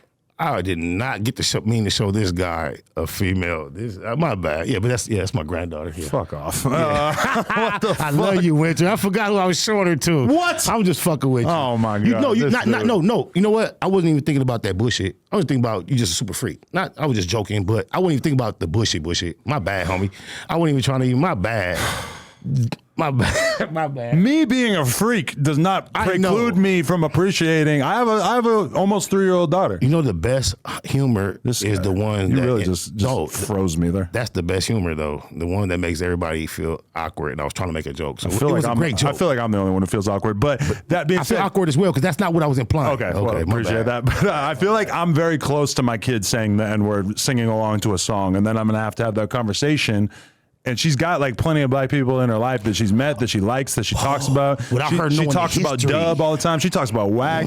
She talks about Wack like he's like a supervillain because she like has kind of heard me talk about him like That's that. where you got the terminology from. See, remember I tried to bring it up earlier. You couldn't like, Stole it from her. You know what they say? You let a person talk long enough, you'll finally hit the truth. Well, I'm glad to get that. Yeah. She talks about Desto Dub all the time. She loves Lil Durk. Is that right? Yeah. So tell me this: did you see the clip a few years ago when Kendrick was on stage with a white fan? Oh yeah. And she was reciting his lyrics. Yeah. And she shout out Top Dog, Kendrick, Musa, J Rock, the whole squad, my folks. But you see when he stopped her and took a moment to not allow her to repeat his lyrics. What do you think about that? Think that's fair? Yeah, especially if you're like on stage right in front of fucking Kendrick Lamar. It's like just one of the greatest black artists of our generation, and you just like don't have it within you to fucking silence that one word out of lyric. I feel like as a white person, we have or at least me, I have so much practice in artfully dodging around saying that word, and I've had like quite a few weird experiences over the years. Like I remember one time I was at this little house party that Famous Dex was having, and there was like a bunch of white girls there and a bunch of black girls there, and the white girls were like college kids and the black girls had afros and seemed a little bit more politically knowledgeable than the white girls. And some song comes on that has the N-word in the fucking chorus, and those white girls start singing along, not a care in the world, and the black chicks didn't say anything. And I remember just being like, oh, okay. I was 100% expecting them to trip out on these girls, but you know, it's like, but sometimes you got to do the number count and realize, you know, it'll be another day if so. And we so used to being, you know, down out here, a wise general even knows when it's time to retreat or, you know, to wait for a strike. So I ain't mad at them sisters. You know, part of the whole Martin Luther King thing was to, you know, non-violently be indignant and be resistant. So I remember I seen Pusha T perform in 2006, some shit like that. And where? In New York. And I'm just in the crowd with some girl, like just watching or whatever. And I remember at one point he's doing like a bit of a back and forth, and he says something like, when I say, you say, and like he got like a large percentage of the white audience to scream the N-word back at him. And then he just kind of stopped and was like, I just want to acknowledge how crazy it is that I'm a black motherfucker from the hood and y'all are just screaming this word back at me and shit. And I remember being like, oh yeah, I never really thought about that much. And then I remember even when I first got into this shit, there was this white rapper named Bones that I used to be going to some of his shows with him and stuff. And he had all these black dudes that he would rap with, like a little group or whatever. And I noticed that like when he would be rapping along to his friends in his crew's songs, that he wouldn't just not say it. He would move the microphone away from his mouth during the N-words because he knows that when you see this clip, it's going to be pretty hard to tell whether you were moving your mouth during that exact couple of syllables or not. So, yeah. That takes a little too much effort, and I appreciate that power on behalf of my people, but I would say that if we had that amount of power, if it bothers us that much, we should utilize that power to eradicate the word. Do you think the world would be better off if black people in general stopped using it? If you have to go through the process of being expressive to the point where you want the world to relate to what you express, and then they grab it and create you as a superstar. And the process of that is repeating everything you say, and then you're going to then charge them as wrong for repeating you. I think there is a calculated thought process that needs to go behind that to eradicate that. That doesn't flow. That's not continuity with how you're moving. I'm going to create this in order for you to love me. I want you to love every word. And then as you do that, and then you repeat me, now you have a problem. I know I love where we at. Never going to speak against us. We have the power to manipulate that moment. However, just think about, if you talk about it without thinking about your personal implications, that doesn't make sense. So either we can keep that power to keep the opposite side in the trick bag, or we can think more intelligently and find some way. Maybe we just need to let the word go.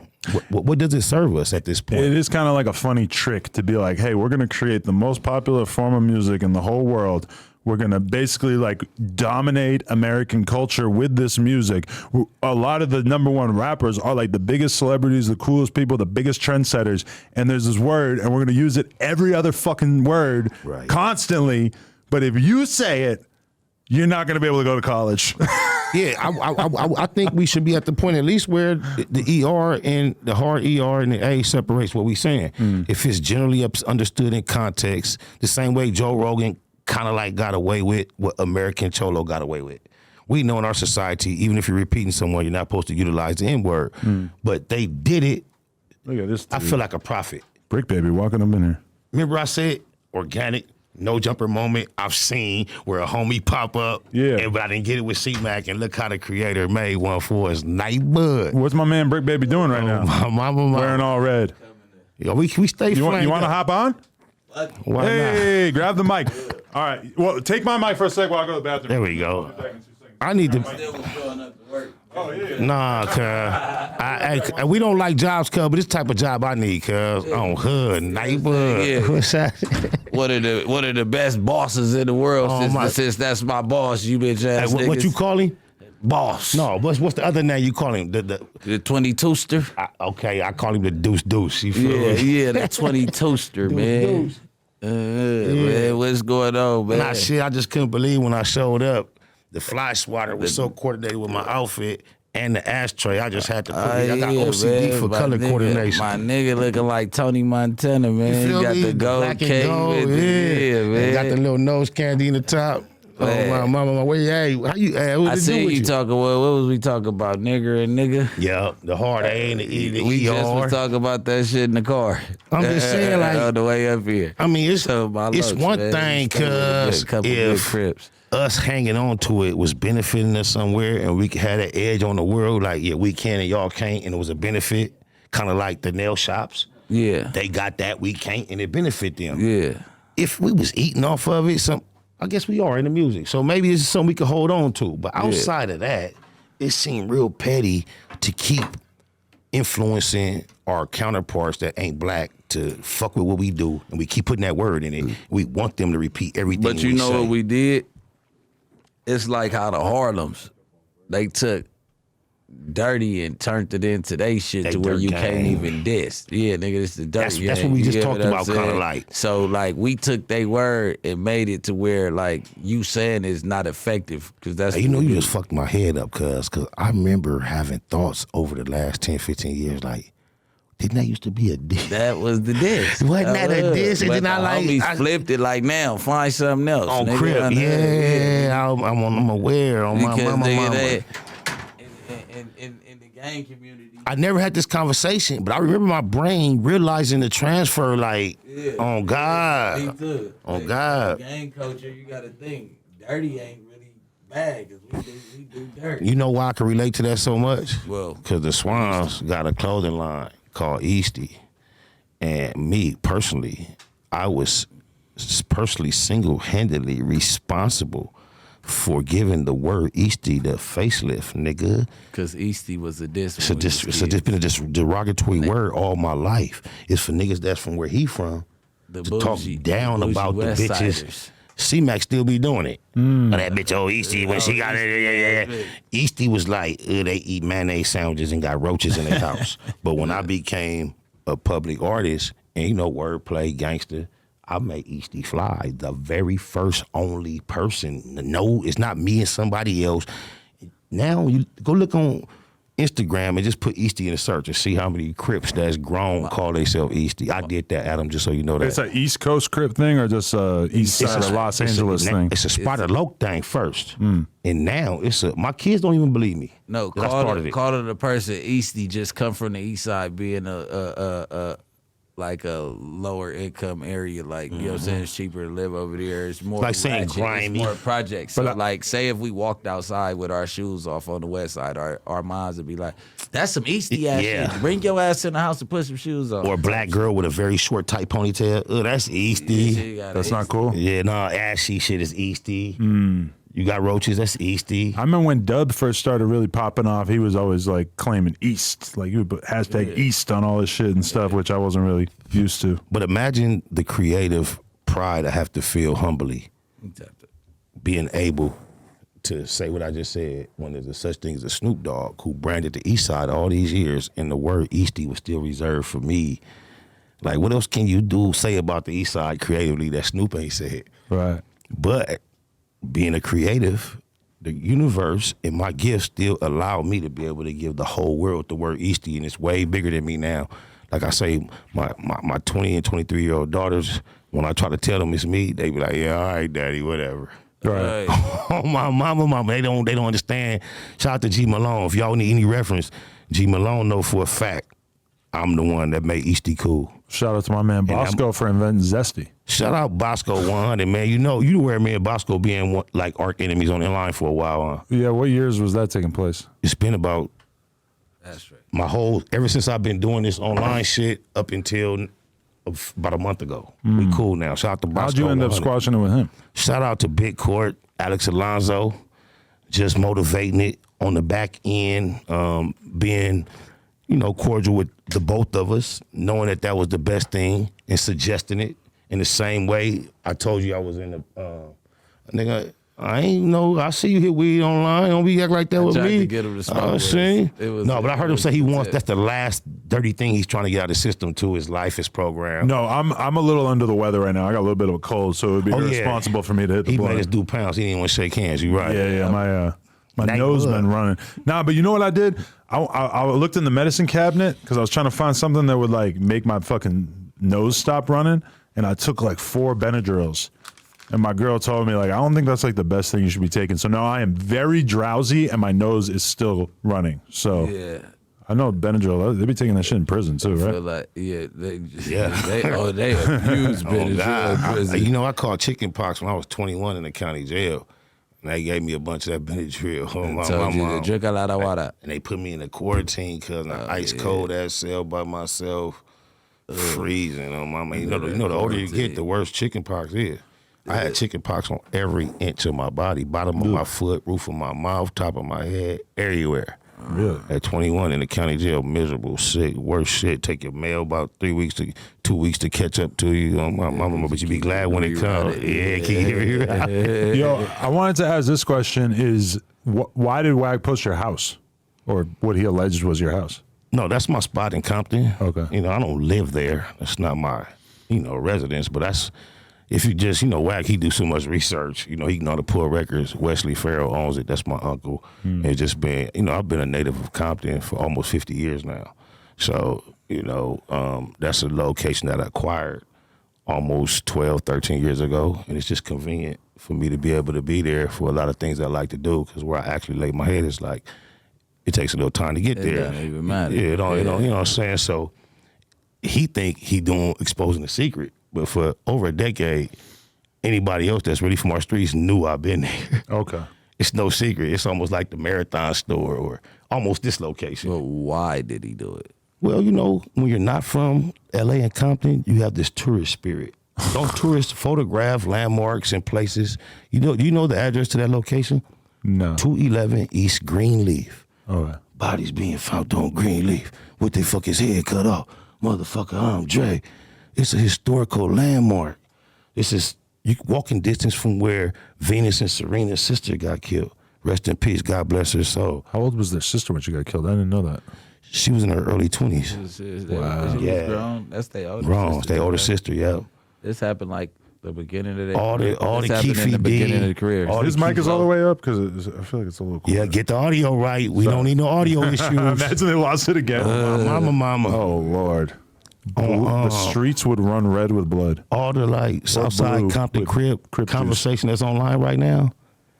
Yeah, walking distance from all right there. That's my stomping grounds. Right. Part of them. So, okay, let's do that conversation. What interaction have you had with Keefe D during your life? Well, when I was a teenager, my cousin Stay-Slow from Southside had been from Southside, from my understanding, for 1.5 years, 2 years. And then one day I was on Glencoe. My homegirl Marcia, she had to turn herself in to the feds. She from my hood, from my neighborhood.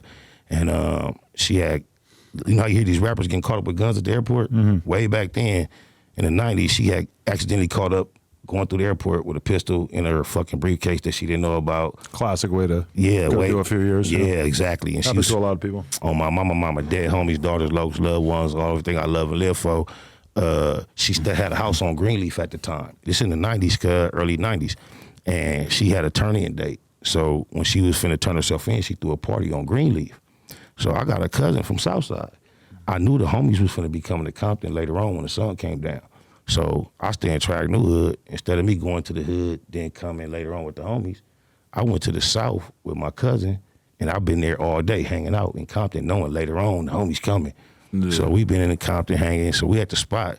They homie Big Duck used to have a spot on Glencoe. The G homies had a spot downstairs. Big Duck had a spot upstairs. It was like a 1-bedroom studio. It was like a trap. And we was in there kicking it, cuz. And my cousin from Southside at this time. But he went in the next room, and out of nowhere you hear, he come out, his nose bleeding. They like, we just put cuz on. So it was a night like that. Like, it was cracking. It was cracking. And I'm in here with a gang. Adam ain't been around. Oh, yeah. I don't know if I want to be around that energy. It was cool. It was put on. It was love, but it's rough love. It's tough love. Everybody drinking. My cousin been hanging and banging and swinging, and he was under the impression he was from the hood, thinking he was finna skip that process. And that was the night they sprung it on him. Like a few niggas who was around seeing his energy, like, that's how it go. He really present. Yeah, cuff from the hood. Yeah. It's that time. You ready? I'll at you. He don't know it. And then, but my cousin, free Stay-Slow. Matter of fact, he just went to jail in August recently. And he got $1 million. How old was y'all? He's 48 now. No, we was teenagers then. We like 15. Yeah. So that shit go down. He come out, nose bleeding. Mind you, I'm from East Coast. And I'm in here with a gang of Atlanta drives and Southsides. It's player though. So it's a nigga named, it's gonna come to me from Atlanta Drive next to me. Long story short, just get to the point. I ended up having a squabble out there, and Lil Mill from Atlanta Drive went to jump in the squabble, and then my cousin jumped in. It went crazy, whoop-de-whoop, right after he got put on. But Keefe D, my earliest remembrance of meeting Keefe D was shortly after the bullshit pop. Keefe D pulled up and called. He used to call me Lil East Coast. He like, what up, East Coast? He like, you straight? And I'm like, yeah, we straight. Me and my cousin walked away from that scene right there. And that night, Baby Lane came and pulled up on me. I've told the story before.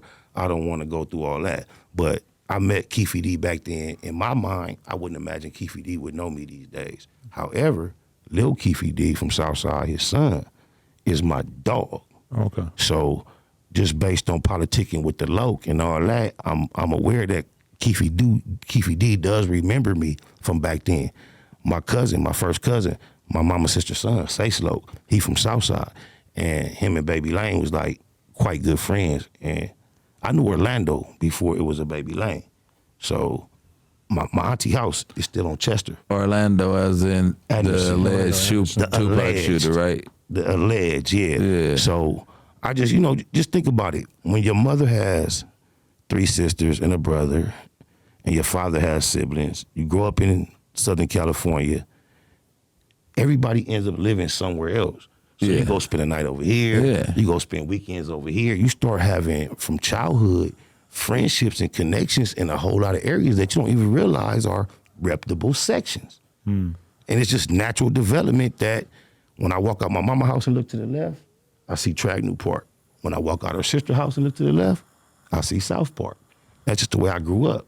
not to over implicate myself in the trag news politics or in the Southside politics. However, from the day I was born, I got relationships that, you know, are very solid. Free Mike DeRoe, my nigga BGI from Southside Compton, that are very saturated over there. So I'm very familiar with a lot of the ins and outs of a lot of the shit that you hear about talking about on the line right now. Okay. But so we know basically the Keefe D was in the car. We believe that. He says they was, he right. says It doesn't really seem like much of a reason not to believe him, but he's told the story in such a way that he's basically implicating, I don't think he's specified, but it seems like he's saying that somebody else shot Tupac. From your knowledge of Keefe D, do you believe that? Because I've seen a few different clips of, like Greg Kading, for example, is one of the lead detectives on it, saying Keefe D had money, he had influence, he had respect because of the fact that he was a drug dealer, but he was probably not the guy who was going to be doing the drilling when it came down to it. You ever seen Harlem Nights? I don't think so. Harlem Nights, Eddie Murphy, Richard Pryor, it's a A1 class star of black comedians. Okay. But it's set in old school Harlem, New York. But I only say that because it's a play where they play the police so cold. You got to watch the movie. Go watch Harlem Nights. Yeah, I think you'll like it. Yeah, check that out. It's a lot of legends in Yeah, I just feel like Keefe D ran a cold play. He got the whole world trying to put details together and play detective. I'm no detective at all. However, I promise you, on my mama, my dead homies, my daughters, my this one. I don't at all, ever. I never played detective, but guess what? The day Tupac died, I knew exactly who killed him that day. It's no secret to the people who really supposed to know. Really? Yeah. What? Yeah. Stop it. So that was just open air secrets out in the streets at the time. Not necessarily, but an element of the streets. If you were close enough to it. Yeah, same thing with like how it's all the speculation of the actual conversation when neighborhood nipped the Crip lost his life. Certain people, there's no speculation. We know exactly what took place. Exactly. And it's not, you know, you got some people online trying to convince the world that they would know shit like that. Yeah. It's certain people that don't care if people know. We just keep politicking and moving. Way before this Tupac shit was something to be talked about, I've been telling people Baby Lane didn't kill. I don't speak on it no more because it's politics. If Keefe D claim it, that's what happened.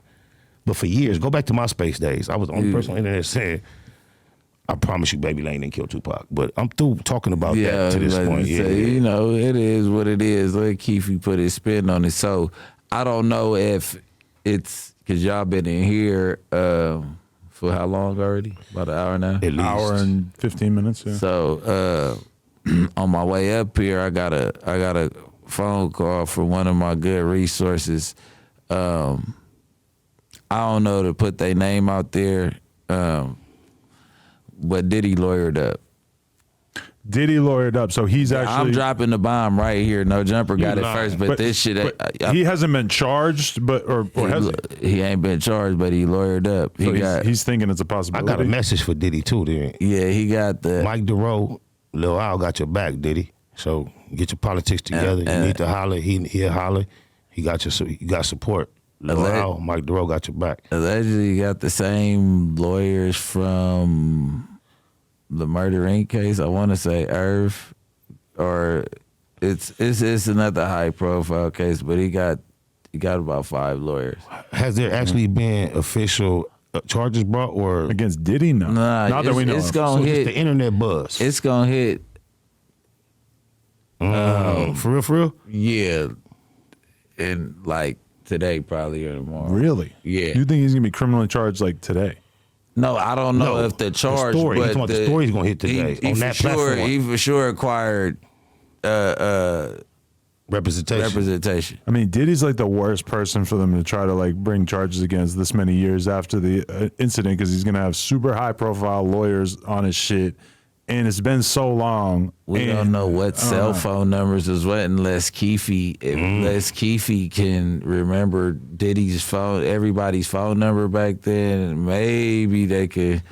Let me not help. You heard? Did you see the Dirt Rock? You see the Dirt Rock interview from Southside? No. Yeah, Dirt Rock. The little, so the blue and gold. So it's a number of $500,000 that he talked about that was only half of what should have been delivered. That is associated with Diddy. I'm only speaking on this because it's a big interview that's already it's been out for 4 years. Yeah, it's been out. Alex just reposted it recently. Dirt Rock. And that's another name I'm quite familiar with. But anyway, yeah, ain't no telling, man. That's crazy. But like I said, Diddy, you know what I'm saying? You going to get Dirt Rock at him? You got folks that's affiliated, that's I'm aware. gonna watch an hour-long interview about it. So. There you go. They got part 1, part 2, part 3. You think we should get him? Or Why not? Yeah. Why not? I think we should. But go ahead. You know, I'm just saying the machine been in motion since since you've been here. Yeah, come on, man. Crap. Yeah, All right, let me ask you this though: do you think that? I mean, stopping short of like calling them names or insulting them or anything, do you think that Keefe D was doing some dumb shit by going around doing all these interviews talking about the case too much? Goddamn right.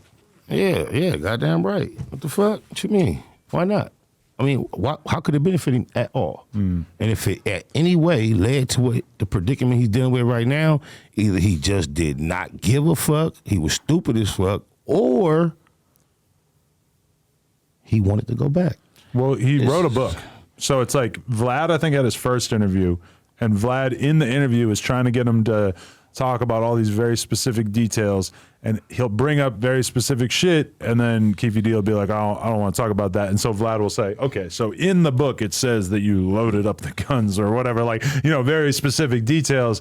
So it feels like he wrote the book, didn't get in trouble from doing the book, did one interview and was probably super on edge, and then just kept doing more because in his head it's like, well, if I didn't get charged yet, and I wrote a goddamn book, whatever the agreement offers, yeah, for sure, he must have 100%. And then when you think about our people and our plight in America, I think the law and technicalities have been used to whip our ass for a long time, and I think he probably got a little more confident than he should. I mean, any person that's undereducated on the law is gonna play themselves. If you educate yourself on what you just did, if you go just look up the definition of a proffer, and you see that after you go in or before, I would do it before, but.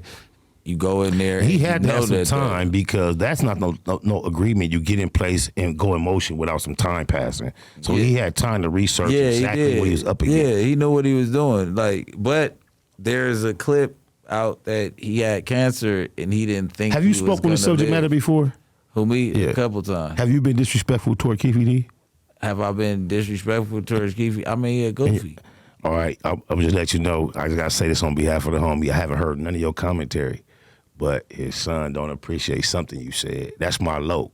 So so I'm gonna just let you know, just on his behalf. I mean, we'll talk back channel. We'll talk, but at the end of the day, just think about what he up against. Cuz is like us. Yeah. But then his daddy is going, and then it's hard for him to separate. But he goofing out. He can't do that. The streets, like no disrespect to you. Shout out little Keefe D. Yeah, no talk disrespect to you. Cause he a real crip. Just talk. Yeah, no disrespect to you, cuz, but cripping is cripping, and nigga, the rules is the rules, cuz, and when the rules get broke, like I said, that's your family. You still go deal with your family, but as a representation of the streets, like that's wrong, and that's I mean, I stand on that. My only reason why I don't even bust down my whole perspective on the whole Keefe D shit is based on my relationship with his son. That's my low. So they say that he had cancer and he wasn't expecting to live that long, and he said he was the only person still alive that could tell the story, and he was gonna let it be known.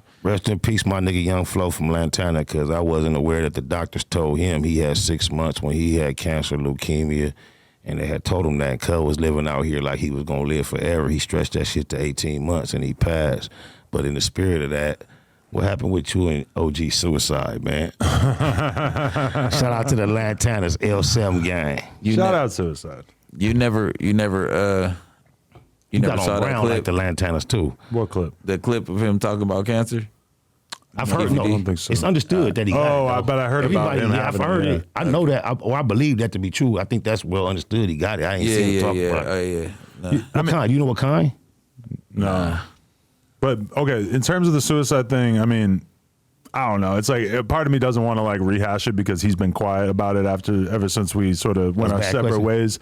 But it's definitely like that it reminds me that you need to be really, really careful who you do nice things for, who you do favors for. Because from my perspective, I was just doing something super nice for him by letting him get the ball rolling with his podcast. And I always assumed that when we chose to go our separate ways, once it appeared to not be a viable business, that he would understand. But then, like, you kind of forget that there's like a big incentive to make a splash and to say what you got to say on the way out the door.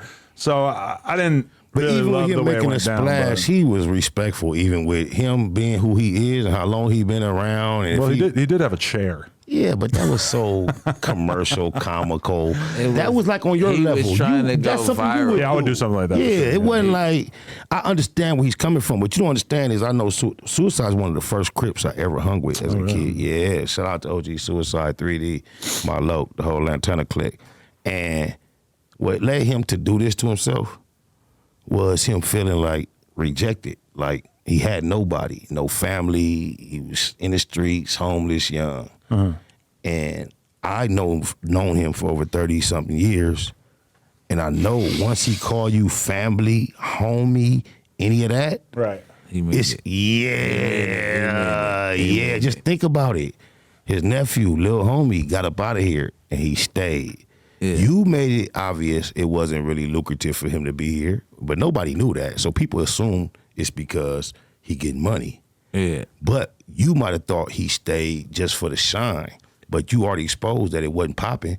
He stayed because whatever he developed with you, he felt like that was y'all and that was separate. A lot of people could judge him a certain way because he probably should have left with his nephew. But go ahead. But I know once he feels like we family, and then you reject him, that's what caused him to do this. But the thing is I didn't reject him. I just said, we're doing business, and we gave this a shot, and it doesn't seem like it's working out, and that was it. Like, to me, that's not a rejection. Like, there's no reason for our friendip to end over that. This is what happened. Go ahead. This is what happened. He threw him an alley-oop. Hey, Adam, all right, hey, you can use the No Jumper Studio. We ain't gonna upload it on the channel, but you definitely can keep the look. That did a lot for the price. Yeah, of course, right? That alone, right? Okay, you throw the alley-oop. Now, I gotta go. So I promised them this was my last show. I'm not gonna do nothing crazy. But we're in the era of trolling. Right. So it was like, if I gotta go, let me drop some viral content so people could follow me. He did it classy though. Yeah, he did it classy, you bro. could tell it wasn't. He could have been motherfucker, harmful. bitch ass. When I see you, he was hurt. Adam. People, Suicide don't do them type of speeches. Cuz is very respected where he from. That was like a Fauci. That was like if you fired Fauci, what he his feelings was hurt, and I don't want to put the homie in a position of he's working with feelings, but cuz feelings was hurt.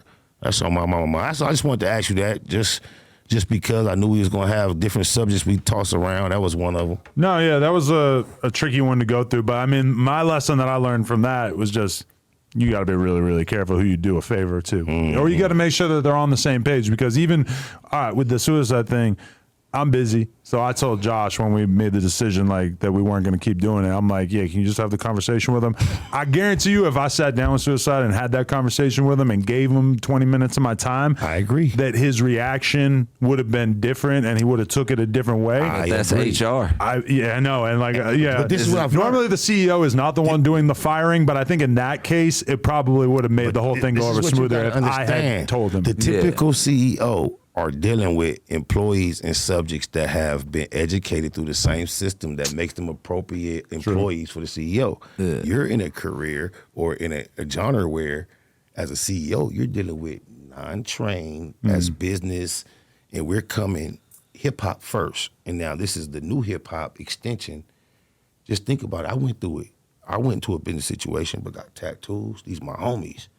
And when you sit up here and like, my boy, me, Suicide, I love you. We don't know I'm speaking as a collective, we don't understand the business acclimate. We are in a situation with the homies, we got the sack, now we finna ball. It's loyalty. When Suicide or C-Mac say they gonna defend you against a random motherfucker that try to trip on you, they mean it. Yeah. Not because you're their boss, because we all done had jobs and could give a fuck if our boss get rushed. Right. Us, and this being an industry that's not like the typical CEO industry. True. Go in with a loyalty and a bond that really is not our loyalty necessary is crazy. or supposed to be there. To me, though, this is how it always goes. I'll be friends with someone, and then I hire them to do something, either on camera or give them an opportunity. In his case, it wasn't really like paid. It was more like, okay, you can use the space, and we'll have our staff. Yeah, we'll have our staff make the clips and do all that kind of stuff. But that's still a fly look, though. That's what I'm saying. look. But then in my mind, it's like, okay, when the business part doesn't work out, we could go back to being friends. But then in reality, people's ego is so tied up in the business shit that when it doesn't work, even if you could show them sheet after sheet of paper and say, look, we are spending, not that this is exactly his thing. That's us, cut. But if you could show someone paper that says, look, we're spending $5,000 a month and we're losing $10,000 a month. So, we're losing all this money or whatever, like to a lot of people, it still is just going to hit their ego and their pride so hard that they're not going to be able to just be your homie again. Because you're dealing with a culture of people who come from, right. If something bad happens and they're accusing me, but you did it, guess what I'm going to do? I'm going to sit there and ride the time. I'm going to take that same paper you showed me where I'm taking a loss. In real lifetime, I'm going to take that loss on your behalf because we homies. And that mind frame causes us to assume, even when you showing us that paper, we like, so what? You the homie. That's not how business works. That's not how business works. And I am now, that's the problem. That's I'm the now in the disconnect. place where I'm terrified to hire people that I consider friends. We're opening another store on I'm Melrose. so glad you don't give a fuck about me and I don't give a fuck about you. Well, I'm glad that we met on more of a Yes, business level or correct. whatever, but now we have the store on Melrose that we're doing again, right? We're getting a When I cast. first met you, Yeah. Okay. We're doing it again right next to Dub's thing, and we're hiring people to run the shit. And my mentality is on, I want a bunch of people that I don't even know that we could build relationships with and That's stuff. business. Because if I hire somebody that is like my good friend and they do a shitty job, I know that friendship is over. done. Or there's a small chance that they just work for us for 10 years and they're happy as fuck and everything. But when that shit is done, it's done, especially if you're hiring somebody who realistically does not have a ton of other options. It's not like they're going to go get a job with some other media company or whatever. Even like the security thing. I got a lot of tough friends I met over the years, and they all have mentioned at certain points they want to be security or whatever. I would way rather have a security guard that you don't know? that doesn't really know me and is just gonna like treat the job super fucking serious. I got one for you. Yeah, well, I got some good guys now, but TS, I got you, TS. I don't know if I really want to like get my good homie, because I've been in that case too many times where I see how they kind of don't take it serious enough because they're used to knowing me from back in the day when I was a regular person. So in their mind, You're I not don't a celebrity I don't like that. require As a the C- kind of care as a that C- I actually expect As at a this CEO, point. You know? is it still difficult for you to set them boundaries? Or have you learned terrible at it? Because I've learned this over and over. I remember I met a dude who owns a weed shop one time, and I'm talking about hanging out and partying and doing all this and this with all my different employees and shit. And he goes, "Man, I won't even fucking be in the same room with one of the employees unless there's somebody else in the room that could be a witness of whatever happened," because he's so concerned about getting sued by a motherfucker. Now, that is one thing that is good about hiring people like motherfucking Brick Baby, is that, am I scared about Brick Baby suing me? I mean, not really. I don't think he moves like that. Even if we did Last have a big resort. ass falling out, he's not gonna. But Last I mean, resort. you never know. If y'all fall out and you violate it, and we gotta, we're gonna take it.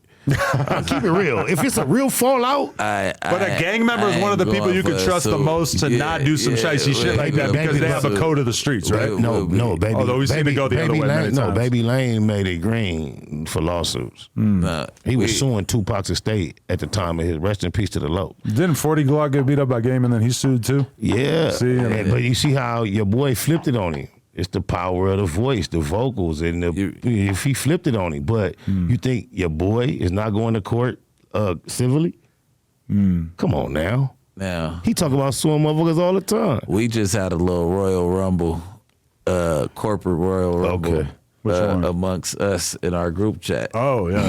And he set boundaries though, but that's the only thing. What did I say at the end when you said, "Hey, that's as a friend, and we're talking formally as a bit. What'd you say, as a business owner, or as like this is a business conversation? So Yeah. you were like, and what I said, you're 100% correct. Once you said that, Is I'm it like, hard? fuck. Is it hard? Now It's crazy. The fact that y'all so cool, is it hard for you to balance to know when he's CEO and when he's partner? Hell no. That's right. Hell no. But we have a very respectful line of communication. Yeah, you know? You know what I noticed?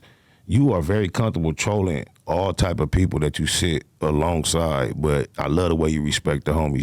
You don't troll C-Mac, you don't troll the homie, and the level of trolling y'all do, you can tell it's an equal agreement. And I appreciate, because I see you be a beast on a gang of motherfuckers. Oh, wow, you don't be giving a fuck. I mean, listen, like people act like my relationship with Crip Mac is a joke. I really got real love for Crip Mac. I want nothing but the best for him. I want him to like be super comfortable and have his money situation be totally straight. It can be kind of challenging sometimes to figure out exactly how to. What is that you see in him or saw in him that caused you to be the first powerhouse to show some investment and help get him to this point? What did you see? Why you? I went to his Instagram in the early days of like 2020 or whatever, and I saw him doing all these ads for holler at the credit doctor.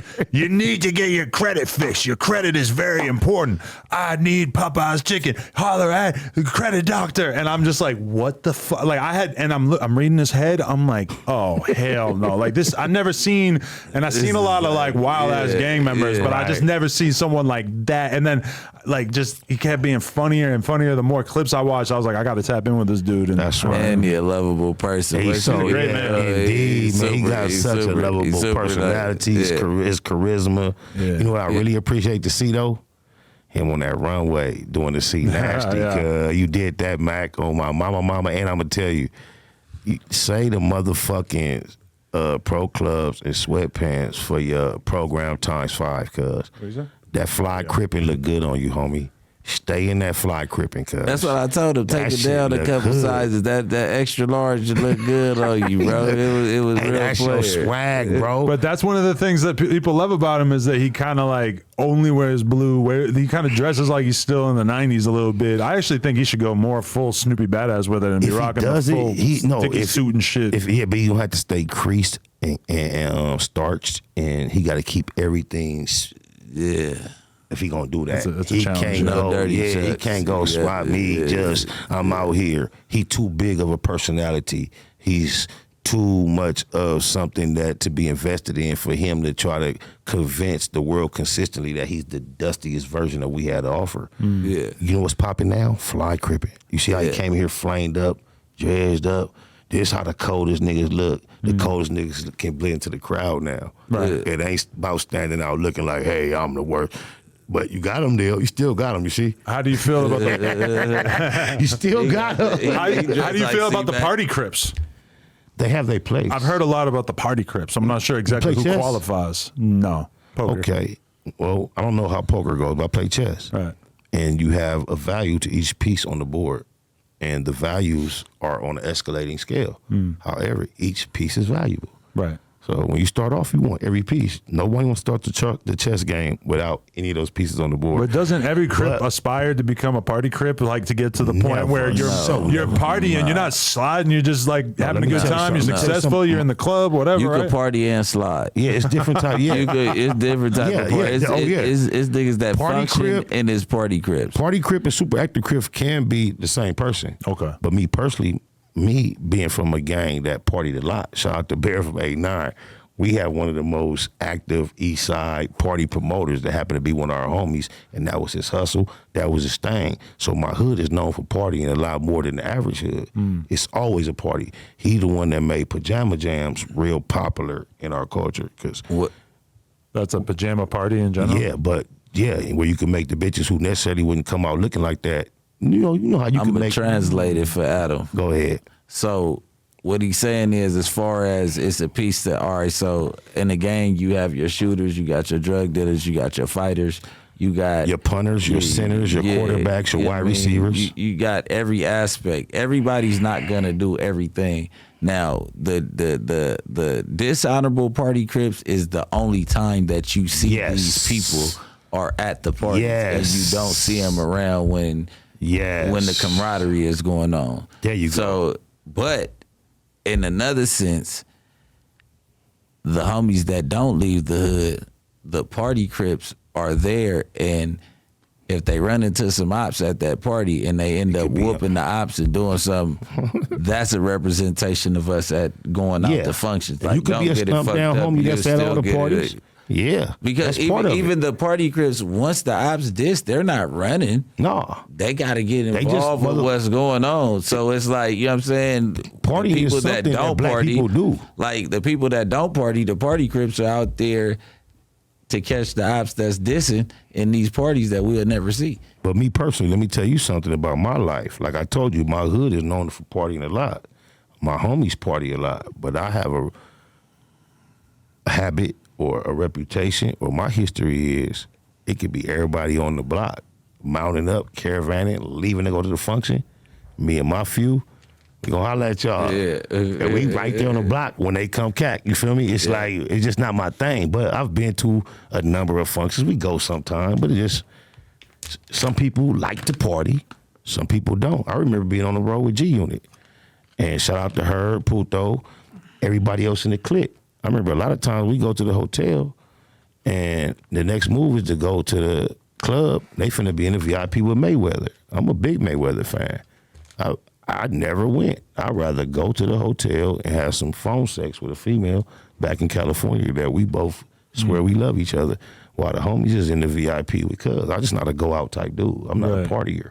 Yeah. I don't know how to dance. I don't even know how to sea walk. I need some downtime at the end of the night. Nah, but at that, like, but you live a high charge life. I bet you have your whole day scheduled out every day. I do, yeah. Even your party time, huh? 8 a.m. to 8 p.m. I ain't doing no goddamn phone Tell me this. Send me a nude. He did go to the party and he went to go beat it. Oh, yeah. I mean, I might have to go beat it as well, yeah. Yeah, but I'll leave some stress. I'm talking about where everybody in the entourage is getting ready to go to the function. Some people love that shit. I'm not the person who's like as excited about it. Even during the part of my life where I was going out like almost every night, it was like, I'm still like forcing myself to go out. You know, like some people just are dying to go out. And that to me is a little I don't get that. That's disgusting. The older you get, the more disgusting that looks. And you probably didn't have any pussy coming through that night. So it's like, I'm going out to go get the pussy. I gotta go. I gotta go. Is this you, Adam? I just want to fuck bad bitches for all the nights I never had bitches. Yeah. Now, is that you? Kind of, but you think I have like a wild ass life when in reality I do the porn thing 2 p.m. 3 So p.m. is that redundant now? Is it not even like how we look at it? Like I just saw the Plug Talk banner up so I can see what happened recently.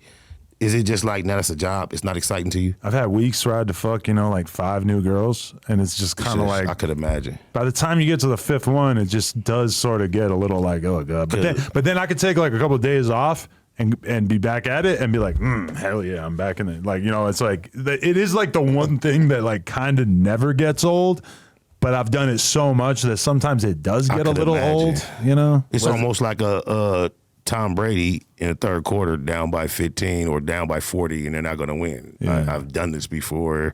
I'm going to get this check, but this is not the best day at doing it. Sometimes it's not that day. Yeah, you can get kind of used to anything. Tell me this, what are the best enhancements to make sure you're the man whenever you want to be? I know you fuck with something. I ain't taking nothing but some coffee and some weed. You lying.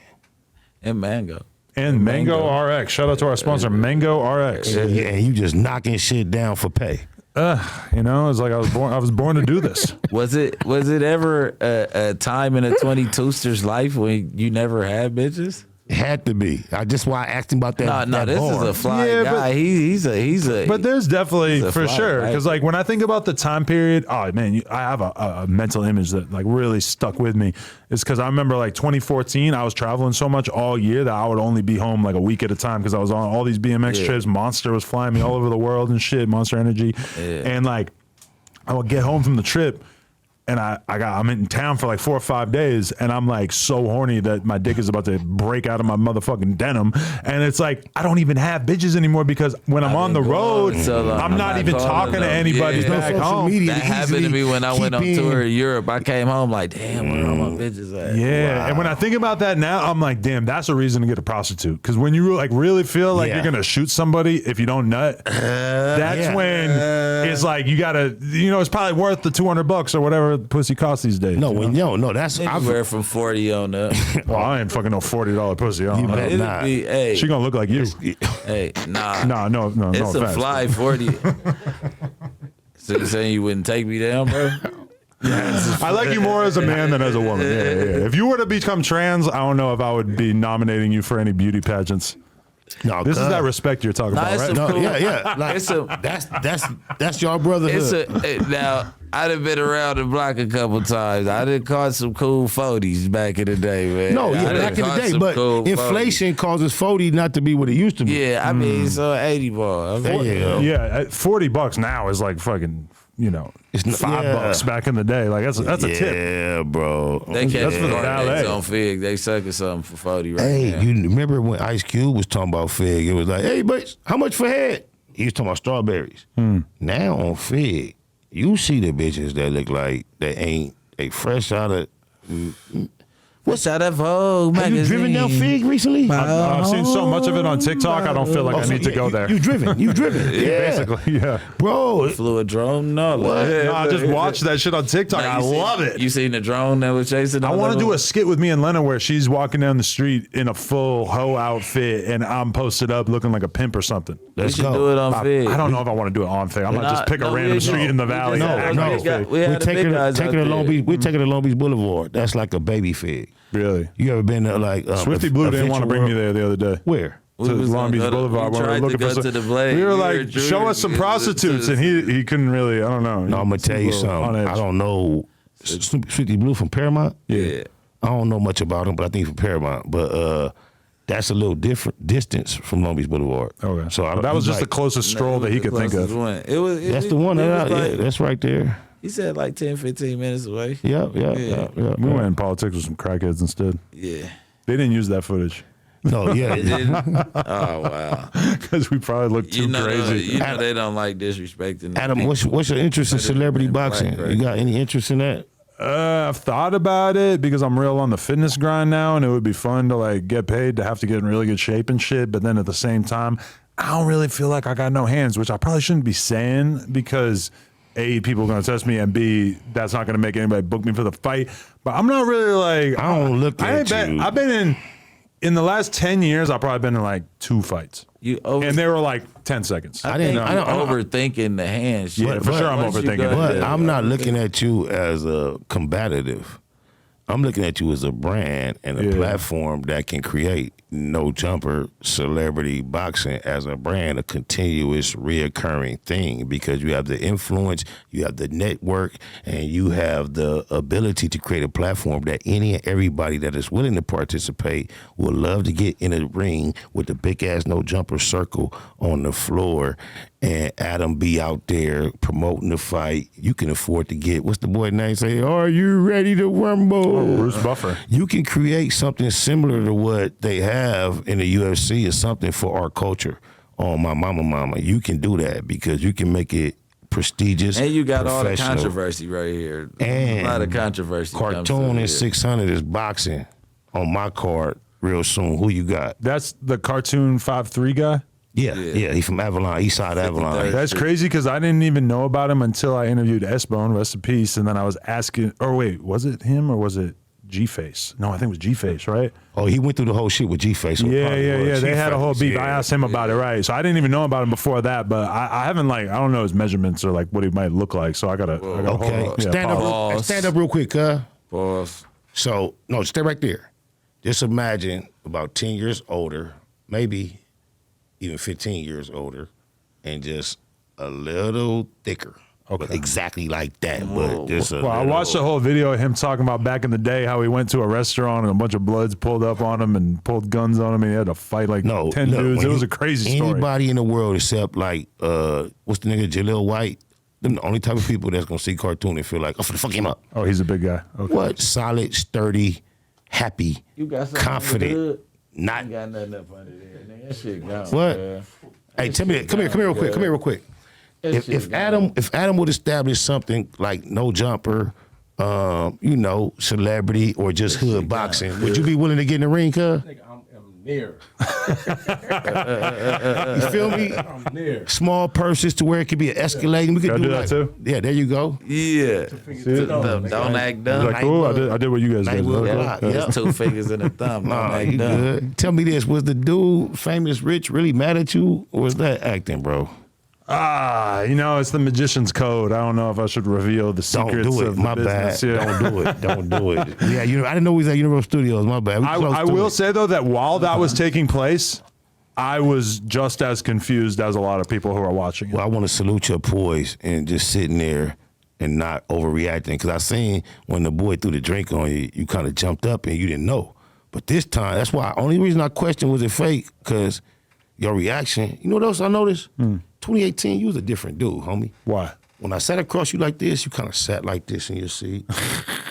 And now you sit like this, and you just a whole nother. Man, I ain't been with the lokes, no jokes. We them folks, man. You They understand would. me, I like where y'all cleaning up the compound, man. On my mama. Real But Chris. you I seem ain't like a said different that person. about- You seem a lot more reserved and just in a pocket and kind of like even condescending.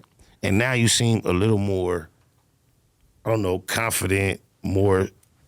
You know the feeling when you get later in your life and you feel like you're kind of just doing like a victory lap over and over? Like, I feel like I kind of accomplished enough that I feel like everything that happens to me every day when I look at my schedule, even if it's a little stressful, is a little too much on the schedule or whatever, it's like, bro, I'm so fucking thankful and happy to even just be in the position to still be able to live this life and do this kind of shit, that it's kind of like, I don't know. I just feel like very grateful for everything.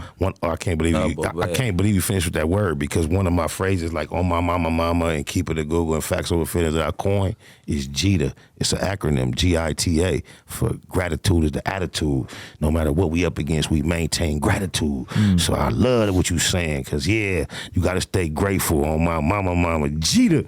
On my mama, I feel you, Adam, on that one. I like that. That too. Hey, but did you guys, when you did the episode, you didn't talk about the gay Crip shit, right? Because we talked about it in the first one that is gone. Were you mad? Did you realize that before you released your gay Crip shit, because there's no such thing as a gay Crip, but gay Crip video, before you released that, did you realize that I had interviewed Cuz on Facts Over Feelings and kind of picked his brain on? Oh, you had already talked about it at that and point. we got hella views off this. Oh, really? He hit me like, I thought you had got at it, because he like, Nah, man. he didn't get at me. He didn't get at me. I was just, cause You look, just okay. yeah, look.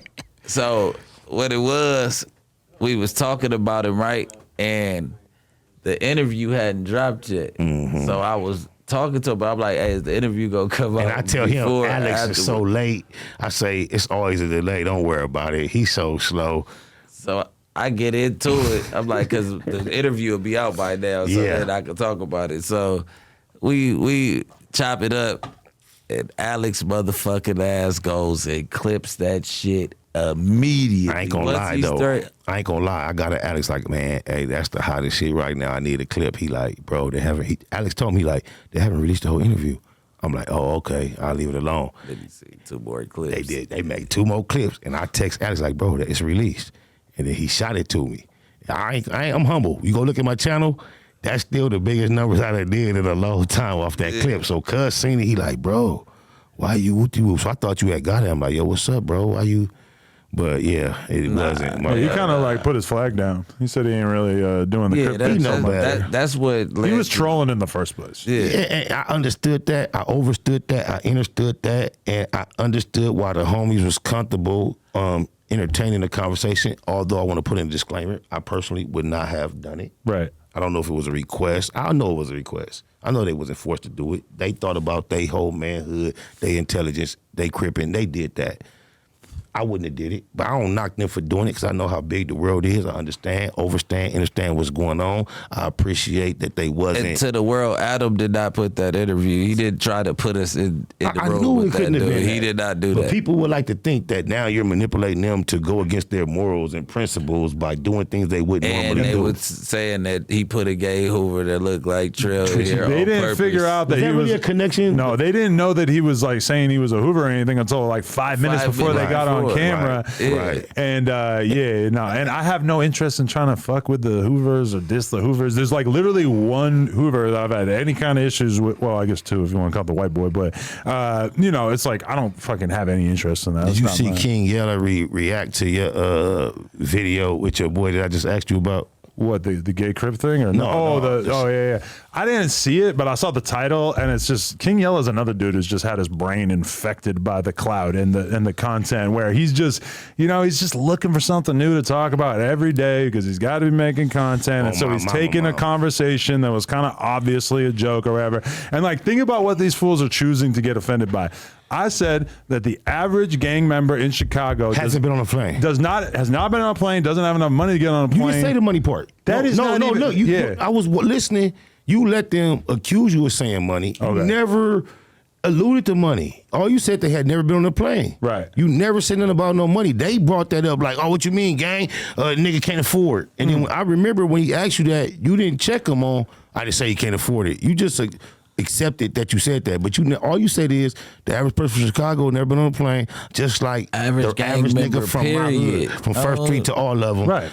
The average even homie. been to Vegas. Thank you. Every gang member in LA. The saying is the further we been is the Magic Mountain. Average take homie. the average gang member in California. Like how many have been on planes? Probably 90% of them haven't been on planes. Let's be real. You see your face and how you say that as a white man. It's like I don't fuck with y'all. Y'all ain't been on a plane. That's the problem to some people. No. You're saying that like this. I get it.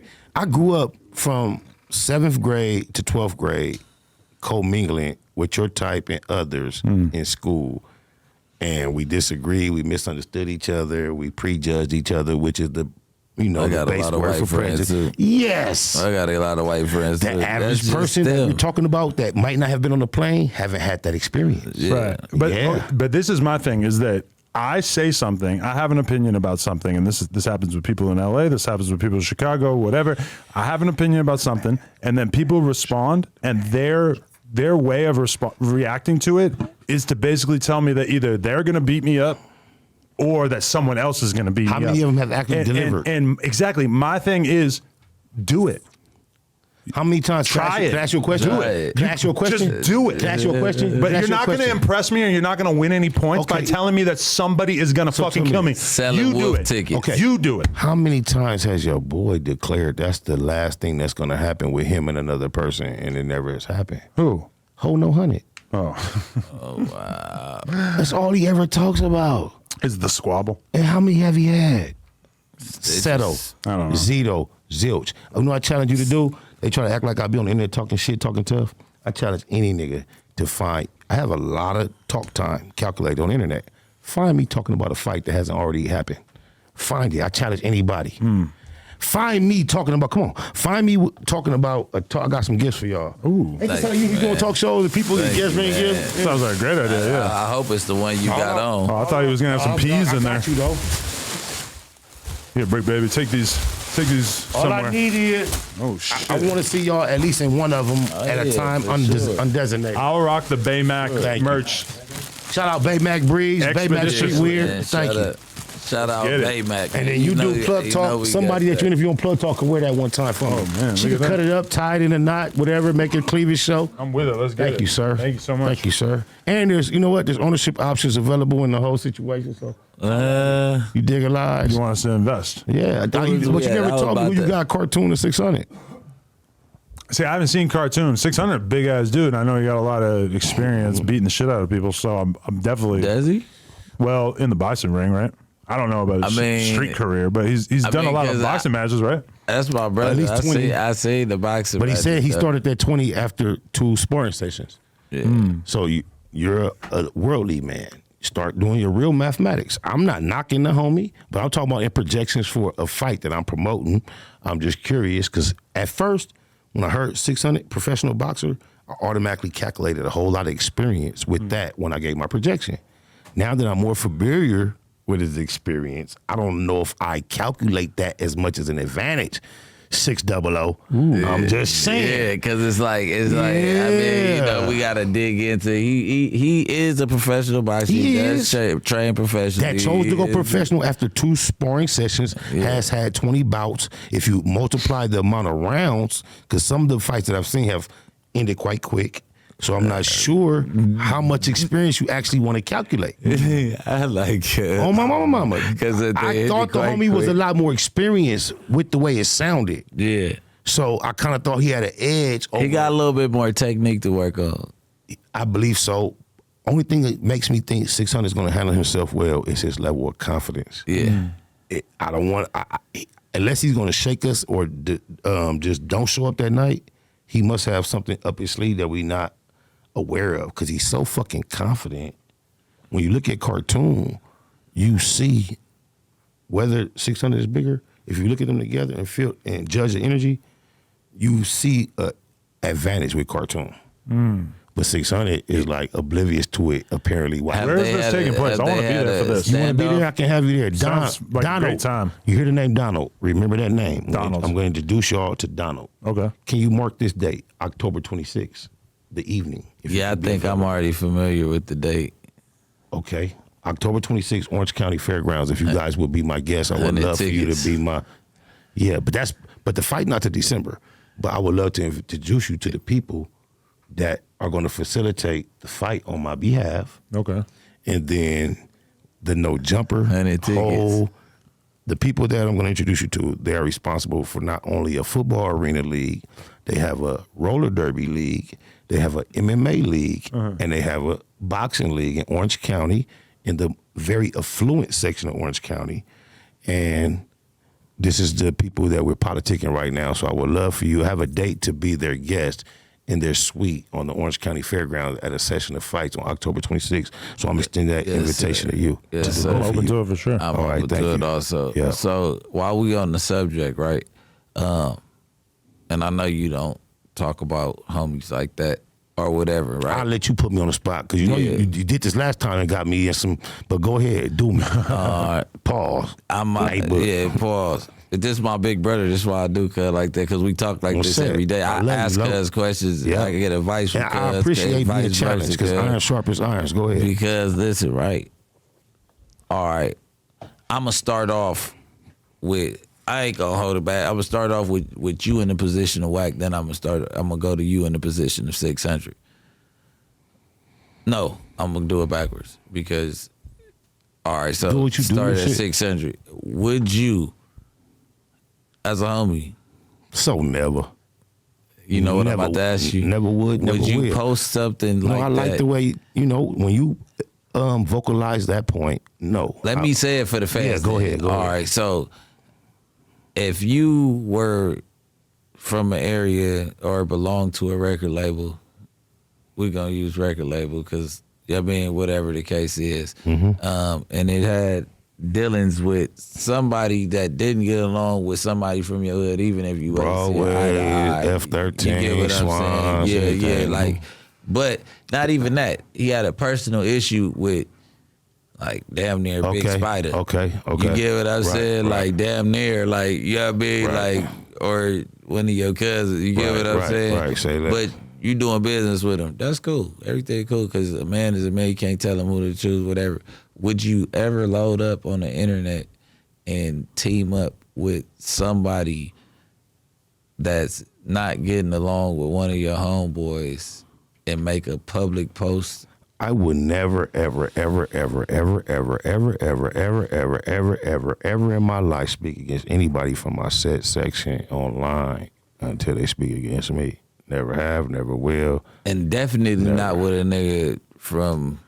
Yeah, definitely. Not that's a red that's rag, a compound factor. Especially not with a red rag. You don't even rag. have to be a red rag, but red rag definitely. Definitely, that's what I made it like. And you know what the red rags won't do? They won't do it. What? They die. The Damus won't do it. On my mama, I don't care how far they people is, they gonna handle it in privacy and decency on their time, like the Serenos. Now. So yeah. Now, all right, boom. Shout out the good Southsiders with the Southside spreads. Wouldn't be LA without Mexicans. Go ahead. But now we go. If you was dealing with a group of people from a side that has, you have a not seeing eye to eye with somebody from over there, and y'all used to be friends, right? Would you put these people in a predicament to where you're releasing information that y'all might have talked about and you're promoting them against this dude and promoting, like, say I'm from the other side, like, would you get that involved with, like, because you're making it business, but you're not, because you're shouting out a lot of people from this side. Would you, That's as a music exec that you claiming to be, and you trying to get this shit off the ground, would you be causing controversy on that side that could possibly? I would carry myself similar to Top Dog, even Birdman, Jay-Z, people of that nature. This is how you conduct yourself when you're a CEO that has a value in a market where you're trying to exploit talent for profit. Just sign the artist and nigga, it don't matter who gives a fuck, who has something to say. You know what? Don't put nothing. I'm not answering questions. No, but you don't realize you're talking in code. Yeah. Only few people gonna be able to keep up with your last 3 minutes. I swear to God, I don't know if you realize that. Oh, yeah, I'm talking in code because it don't really need to be. It don't really need to be right. But I follow you. Yeah. Because like it's really, I don't want to say no gang shit. No, I feel about that shit. No, but it's the thing. It's so messy. This the thing where people fail to realize that's come from our culture. People that stump down, valid. They get caught up in this internet and forget they on the internet, bro. It's a lot of that going on. And that's what it is. Oh, my mama. I'm so present on the internet, people just automatically assume I'm amongst that class. But I challenge anybody, go sweep through all my shit. Nah, you be on deck. Yeah, I don't fuck around. You be on me. I fuck around. But yeah, I ain't mean to put you in the middle of that. But I had to ask that question just to see from his standpoint what would you already know, bro. This is the thing. You always, no matter what type of organization you're affiliated with, you present a united front. That's rule number one. And then you put Then you put an ex-NFL player that had gang allegations which fucked up a big contract in his career. You're putting him in the middle of a gang conversation, and has nothing to do with gang banging. And it's been proved by the LAPD and the NFL. But see, that's the homie. He right now, he's been honest with it. He's in this moment that he didn't expect to be in, and he's playing his pieces. He's playing chess, and nobody's perfect. And if we're going to observe where he's imperfect, that might be some of his imperfections. You feel me? And he might be learning now. He's learning in real time in front of the world because he's chosen to go. Mm-hmm. And I think that's highly influenced by the little queerdo bullshit bitch nigga holding on 100. Yeah. You feel me? You know who he's chosen to speak out quite boldly against? Big U. That shocked me. I'm not gonna say he's right or wrong at this point. I know you just had a whole lot of conversation on that subject matter recently. Yeah, it's just been a gang of viral stuff going on about it, so I just addressed it. And that's all you can do is without, if we're gonna be political and not take no sides, you gotta give Cuz props for stirring it all up. Yeah, but not the outside of the music shit. But it's just like the music, like if you planning to push this artist, that's kind of not a good look to put him in the middle of a fucking gang war. The popular case Cuz beat, that case is on like a, right? Huh? The popular case that Cuz beat, that was on like a, what, right? Yeah. Yeah, right, that was like, yeah. Yeah. Put them together equal to 100. Yeah. So that's what shocked me, that he's so vocal in being pro that versus. Yeah. No. That wasn't him. Oh, but okay. Yeah. We'll talk later. But I fuck with Cuz. I'm not got nothing bad to say about Cuz. I got a dip. I don't know if you guys want to keep talking about. I got a you dip. a fool. I got to put my kid to bed. Yeah, that's right. 6:40. Do your shit. No, it was a great conversation. Knock it on up. I came in at the bottom, at the end of your conversation. This was our conversation, but it was great. Yeah. I had a great time. No, tie it in a knot. I'm ready to leave when you ready. Tied in a knot. Yeah, no, that's a good point. No, you know, actually, my mama when I was young, I used to be in something called Pathfinders that was like Boy Scouts, but it was co-ed and it was affiliated with the church. And I remember Brother Jones, rest in peace, he told me you got to pee. He be like, tied in a knot. I got to pee right now. He be like, tied in a knot. And in your mind, you be really holding it like he said, trying to tie it in a knot. Yeah. I remember my dad always warning me to not get my dick stuck in the zipper. Bro, have you ever done it? No, and I don't know. It just seems like it would be hard to get it in there. You've done it? You didn't wear corduroys. Just jeans. I mean, I don't know. Coming up wearing corduroys. I remember elementary school, it happened a couple times, but you learn quick never to let it happen again. You might go through it twice. And never again will it happen. Never the skin. It'd be the smallest amount of skin to get caught, and you're caught in this moment. You don't know if you should go up or down. It's like night mud. You be like, and you at that moment where you got to figure it out all by yourself, and you like finally like, Frank and beans. I'm so glad we finished on something very, very important to keep everybody safe out there. Guys, be safe. Stay away from ops. Zipping. And don't get your dick You caught in the remember zipper. that in something about Mary Frank and beans? How you get the Frank? How did you get the beans over to Frank? All right, I gotta watch Harlem Nights and something about Mary tonight. She had jizz on her face or in her hair, right? Can I make a confession? For sure. It's starting to feel like home here. It is home, man. We working on it. Let's keep building. Let's work on some shit. I'm a big fan of having the conversations with this man. Appreciate you. I appreciate you. Spider Loke, the legend himself. Shout out my man Brick Baby, keeping tradition alive. Everybody go cop yourself a bug of salt. This is not a paid endorsement. Blue Smurf, Mafia Music. Boom! Coming soon. Noonie Green, Nate Nitty, Do-Rock Creep, Baymac ENT. Oh, my mama. Baymac ENT, man. Go stream that Coachella. It been going crazy, too. No Jumper. Loving it. .com if you want to support. We out.